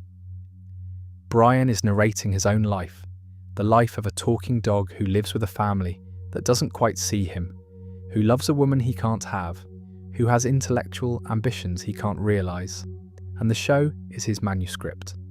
This explains why Brian is in virtually every episode, even episodes that have nothing to do with him. He's the narrator. He can't be absent from his own book. It explains why the world is slightly satirically distorted. It's filtered through Brian's bitter, observational, slightly self-pitying perspective. And it explains why the novel is never finished. Because the story isn't over yet, and because Brian can't quite bring himself to end it. What the theory can't fully explain is the production level inconsistency of the show's quality and tone, but that's fine. No theory is perfect. As a frame for understanding Brian's position in the show, it's genuinely useful. He's not just in every episode by chance, he's in every episode because it's his story. The Stewie perception theory. We touched on this in the Stewie section, but it warrants fuller treatment here. Under this reading, Family Guy's the world, as perceived by Stewie Griffin's infant consciousness. Adults are chaotic and irrational, because that's how adults appear to an infant who doesn't have the cognitive scaffolding to make sense of adult behaviour.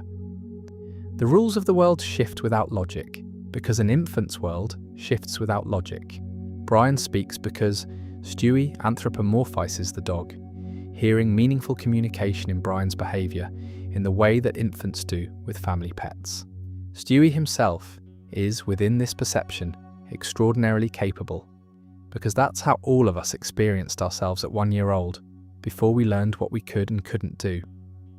The theory's most compelling element is what it does with Stewie's isolation.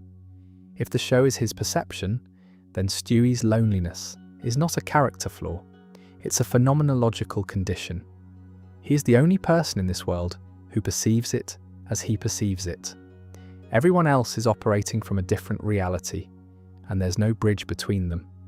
The genius baby who nobody can hear is the fundamental metaphor for consciousness itself. Each of us alone in a perception that nobody else fully shares. The neighbourhood deterioration theory. This one comes from a Reddit user called DarkRabbit713, and it's been widely circulated in various forms since they posted it. The premise, the tonal shift in Family Guy, the way the show got darker and meaner as it went on, isn't just a production evolution. It's the show documenting what actually happens to a community over time when the people in it are carrying unprocessed trauma. The theory goes through each character and traces the damage. Joe Swanson was an extraordinary police officer before his injury, almost superhero level in the flashbacks the show provides. The paralysis broke something. His frustration, his occasional cruelty, his desperate need to be seen as capable. These aren't character quirks. They're the ongoing effects of a catastrophic injury on a person who built his entire identity around physical capability. Cleveland's wife had an affair with his best friend. That kind of betrayal from the two people you trusted most in the world marks a person in specific ways, and Cleveland's particular gentleness and his willingness to maintain friendships that have hurt him before.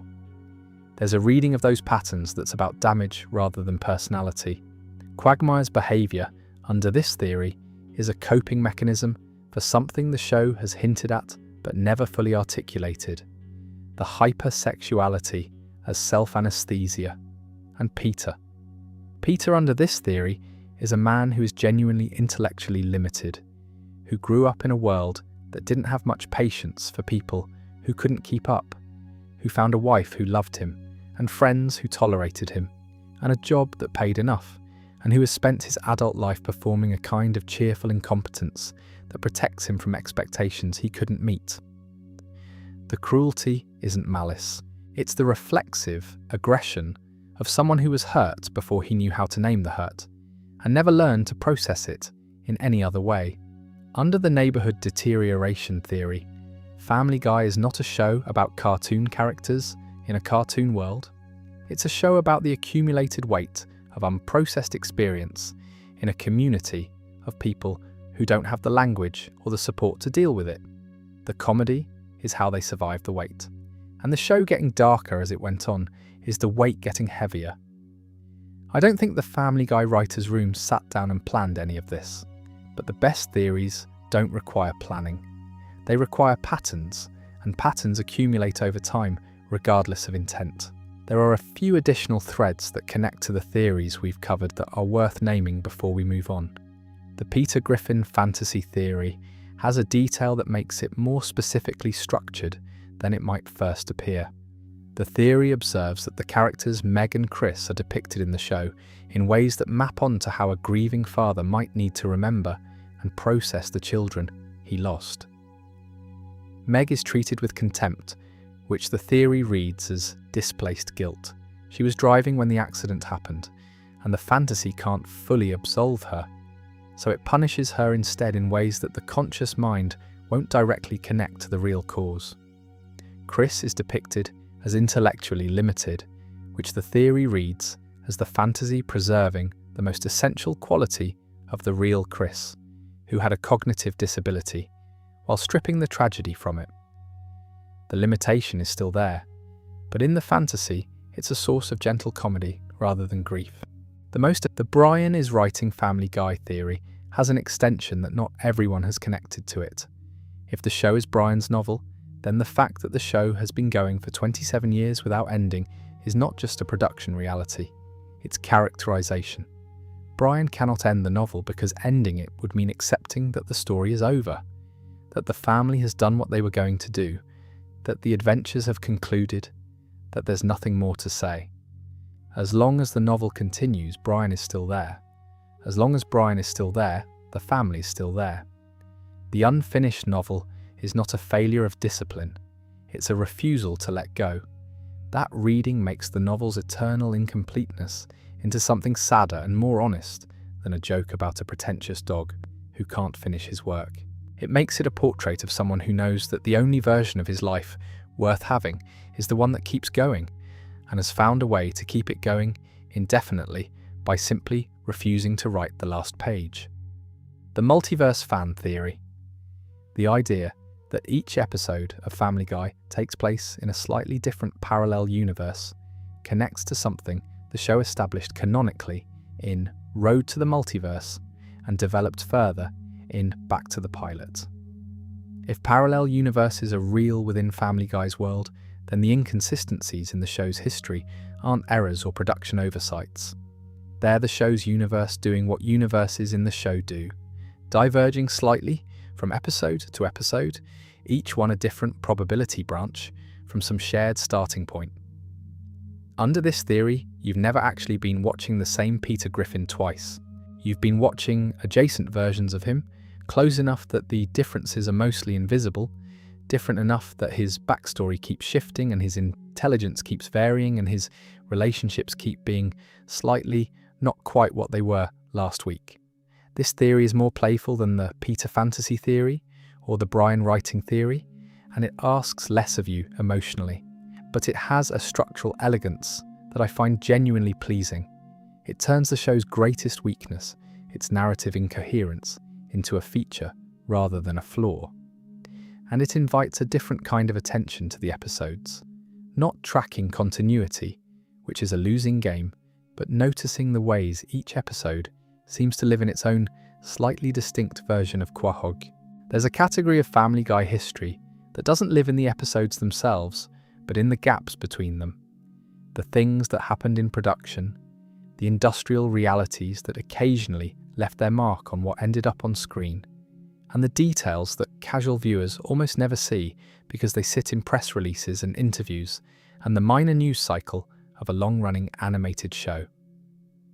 Start with the strikes, because they left visible marks. The 2007 to 2008 Writers Guild of America strike ran from November 2007 to February 2008 and affected virtually every scripted American television show simultaneously. Family Guy halted production. When the strike ended in February 2008, the show returned, but in the gap, Fox aired 3 Family Guy episodes without Seth MacFarlane's final approval. The episodes were incomplete by MacFarlane's own assessment. The final voice mixing and some production elements hadn't been finished to his satisfaction. Fox broadcast them anyway. The episodes are in the archive now, watchable on streaming, carrying the particular quality of work that was released before it was ready. They're not dramatically different from finished episodes. A casual viewer probably wouldn't notice, but the people who made them noticed. The 2023 WGA strike was different in character. MacFarlane and the showrunners stepped away from production voluntarily on May 12, 2023, in solidarity with the striking writers. The show had been deep in production on what would become Season 22, and the pause affected the schedule in ways that are visible in the show's recent episode counts. Season 22 was reduced to 15 episodes, down from the 20 per season standard that had held steady for 8 consecutive seasons prior.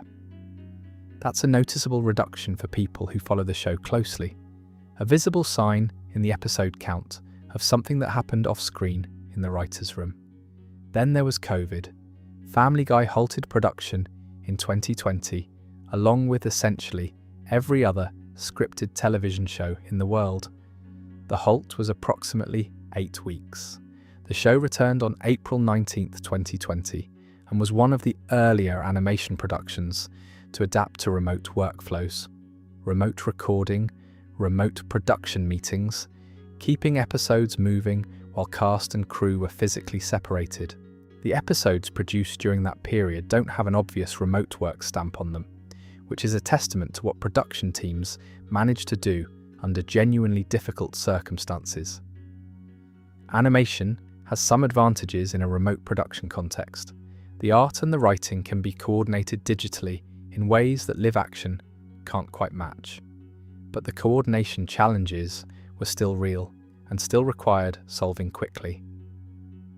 The You Can't Handle the Booth episode is a production curiosity worth sitting with. That's Season 17, Episode 16, and it holds the distinction of being the lowest rated Family Guy episode on IMDb, at approximately 4.2 out of 10. The episode is structured as a DVD commentary track, the characters voice over their own show, ostensibly recording bonus content for a home release.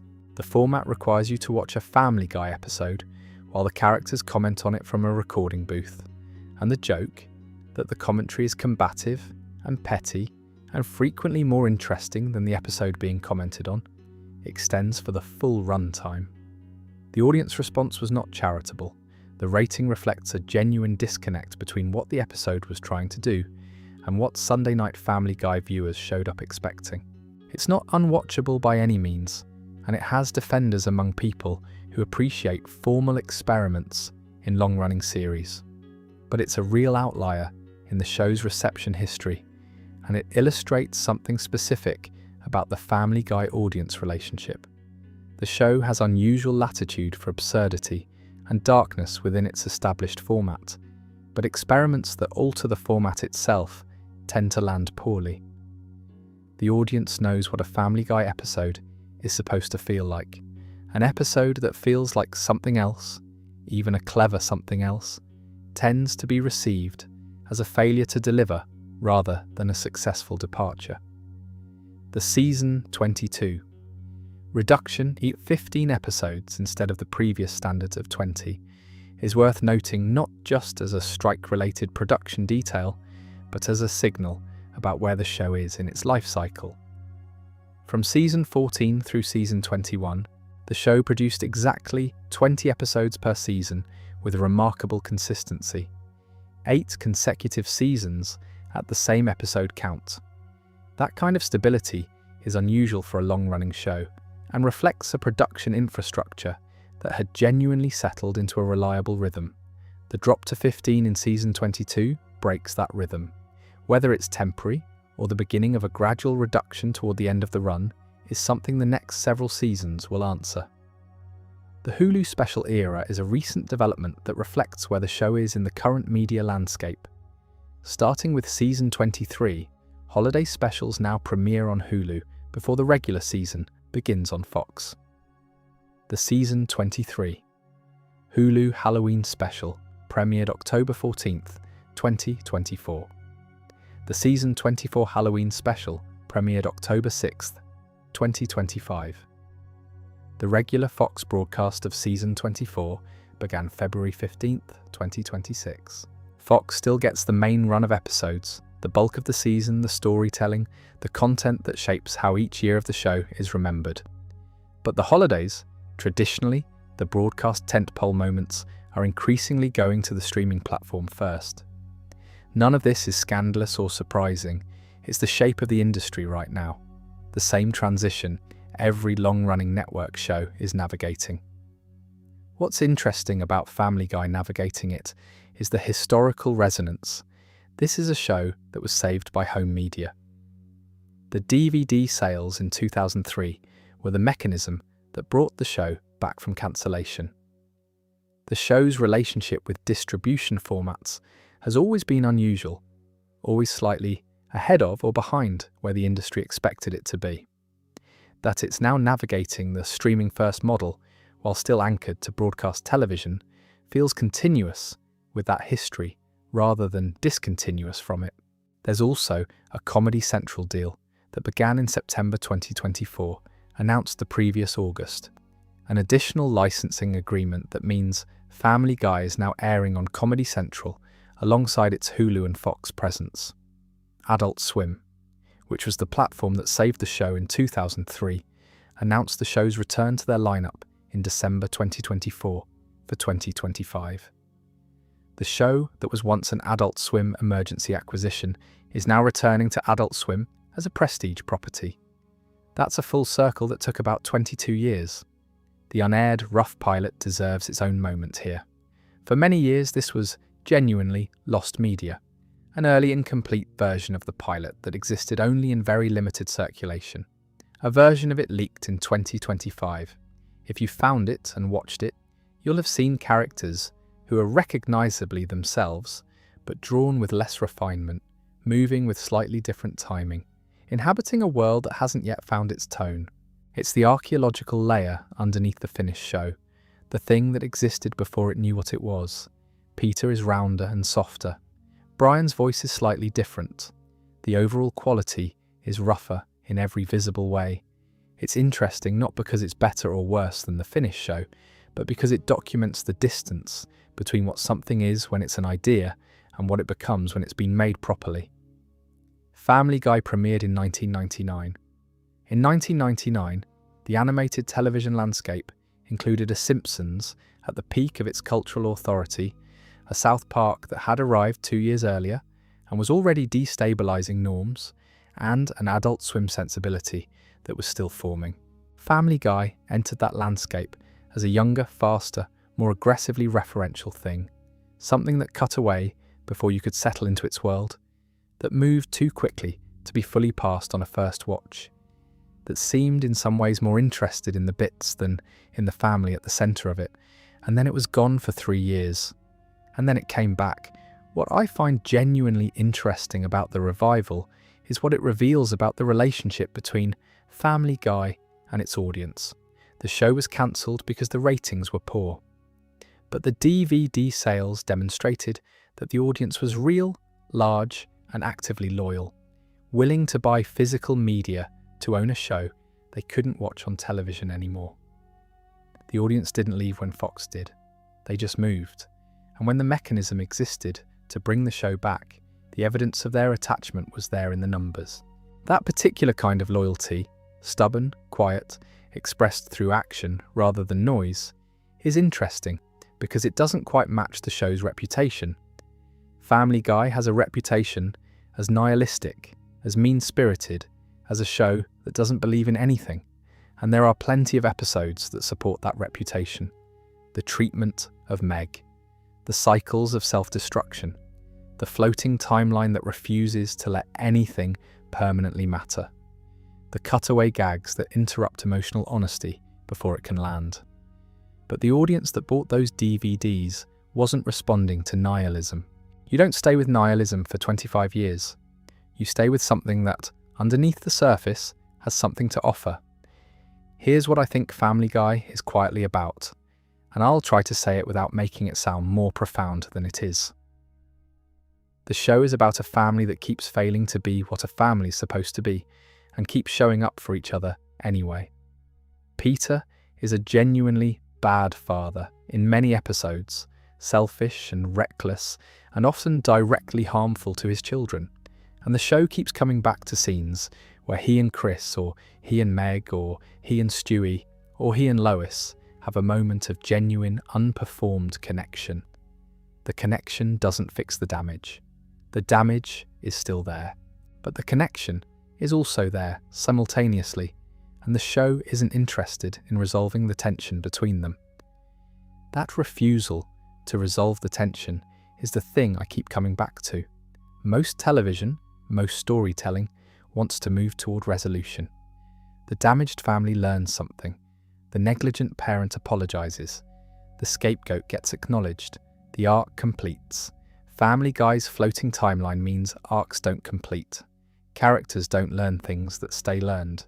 The damage accumulates, and the love accumulates, and neither one cancels the other out, and the show keeps going.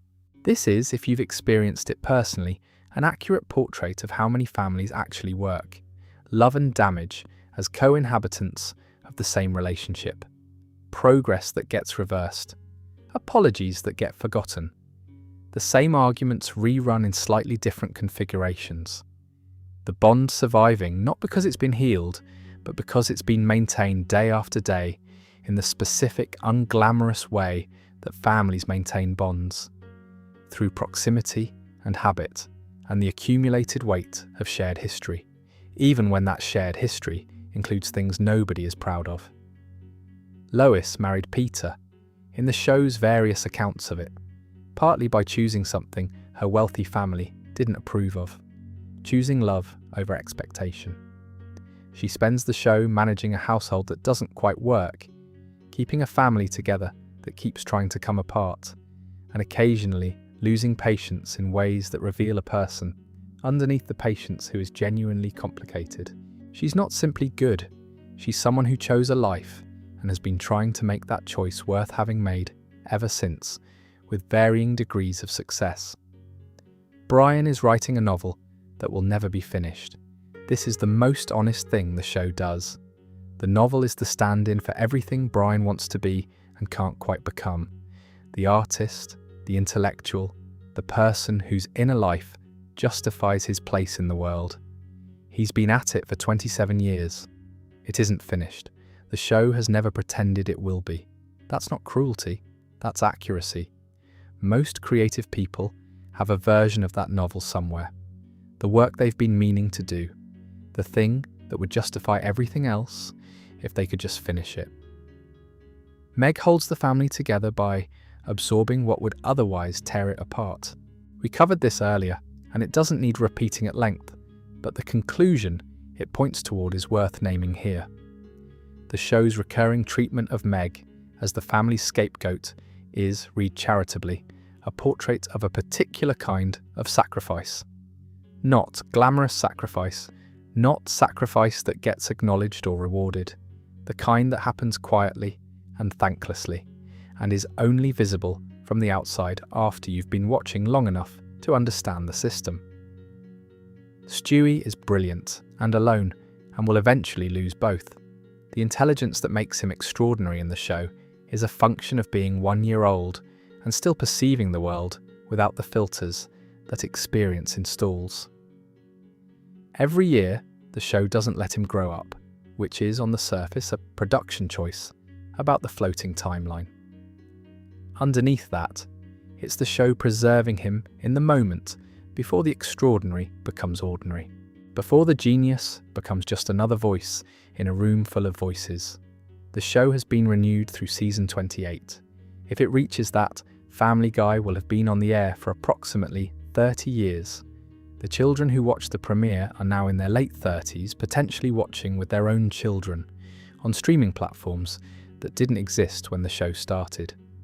The show has outlasted the scheduling decisions that nearly killed it, the cultural moment that first received it, and the media landscape that produced it. It has become infrastructure, part of the texture of life for a particular generation in a way that isn't entirely explicable in terms of quality or merit, but that is real nonetheless. Seth MacFarlane missed a flight by 15 minutes and lived. The audience bought enough DVDs at a particular moment in media history for Fox to notice. The theme song has been playing somewhere in the world continuously since 1999. 3 unrelated things, all pointing in the same direction. A show that kept existing when it had several reasons not to, because enough people wanted it to, for long enough that it became too large to stop. There's something I want to say about the show's relationship with time that I don't think gets named clearly enough. Family Guy has been going long enough that it now spans the entire adult lives of many of its viewers. Someone who was 18 when the show premiered is now in their mid-40s. They've had careers, relationships, children, losses in the time that Family Guy has been running. The show has been going through its own version of that.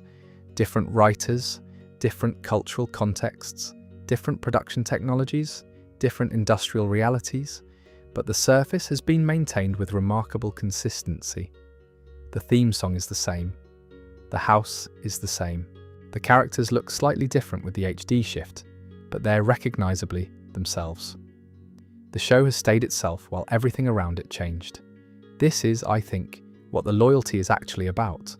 Not the quality of any individual episode, not the jokes on any given Sunday night, but the familiarity of something that has been there for a long time.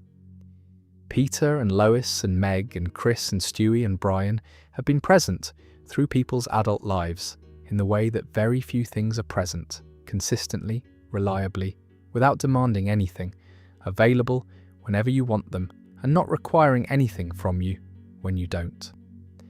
They ask nothing in the way that real relationships ask things. They just continue. The floating timeline that we discussed earlier, the show's refusal to let the characters age, is looked at from this angle, actually a kind of gift to the viewer. The Griffins don't get older while you do. They stay where they are. You can come back to them after years away and find them exactly as you left them. The same arguments running, the same house, the same dog who hasn't finished his novel. There's something quietly consoling about that kind of consistency in a world that tends not to offer it. The show is often criticised for lacking the emotional coherence of The Simpsons at its best, for prioritising the bit over the story, for the floating timeline that prevents genuine character growth. These criticisms are accurate. They're also, I think, missing the point of what Family Guy is for. The Simpsons wanted to be something. Family Guy has always seemed more comfortable with just being something, present, available, reliably itself, not trying to be more than it is. That's a lower ambition, maybe, but there's a real and underrated skill in doing something reliably well for 30 years without pretending to be doing something greater. The Griffins have been in that house on Spooner Street for 27 years, and counting. They'll presumably be there for a few more. And somewhere in the world, someone is watching them right now. The familiar voices making the room feel less empty at whatever hour of the night this is. The theme song plays, the cutaway fires, Peter falls down, Brian pours a drink, Stewie makes a plan, Meg absorbs something she shouldn't have to absorb and chooses to stay, and the family continues. That's the bottom of the iceberg, not a scandal, not a conspiracy, just the long, strange, unlikely fact of something surviving. There's something appropriate about ending here, at the bottom, after working down through all of it. We started at the surface, the premise, the premiere, the general shape of what Family Guy is, and walk down through 25 seasons worth of history, production detail, character analysis, and theory. None of what we covered tonight changes what the show's on the surface. It still has Peter falling down, and Brian drinking too much, and Stewie monologuing, and the cutaway gags firing every few minutes. That surface is real. It's just not the whole thing. The Griffins are still in Quahog. They're still on Spooner Street. Stewie still has the accent he built for himself. Brian still hasn't finished the novel. Meg is still doing the thing she's been doing since season 1, which is choosing to stay, and choosing to hold the structure, and choosing not to explain why. And the theme song is playing somewhere. It's been playing continuously since 1999, in some room on some screen in some corner of the world. Someone right now is watching Family Guy for the first time. Someone else is watching it for the 100th time. With it on in the background, while they do something else, someone is falling asleep to it. The familiar voices becoming part of the texture of the room. The comedy landing at the edge of consciousness before everything goes quiet. If that's you right now, welcome. The Griffins will be here when you wake up. Sleep well.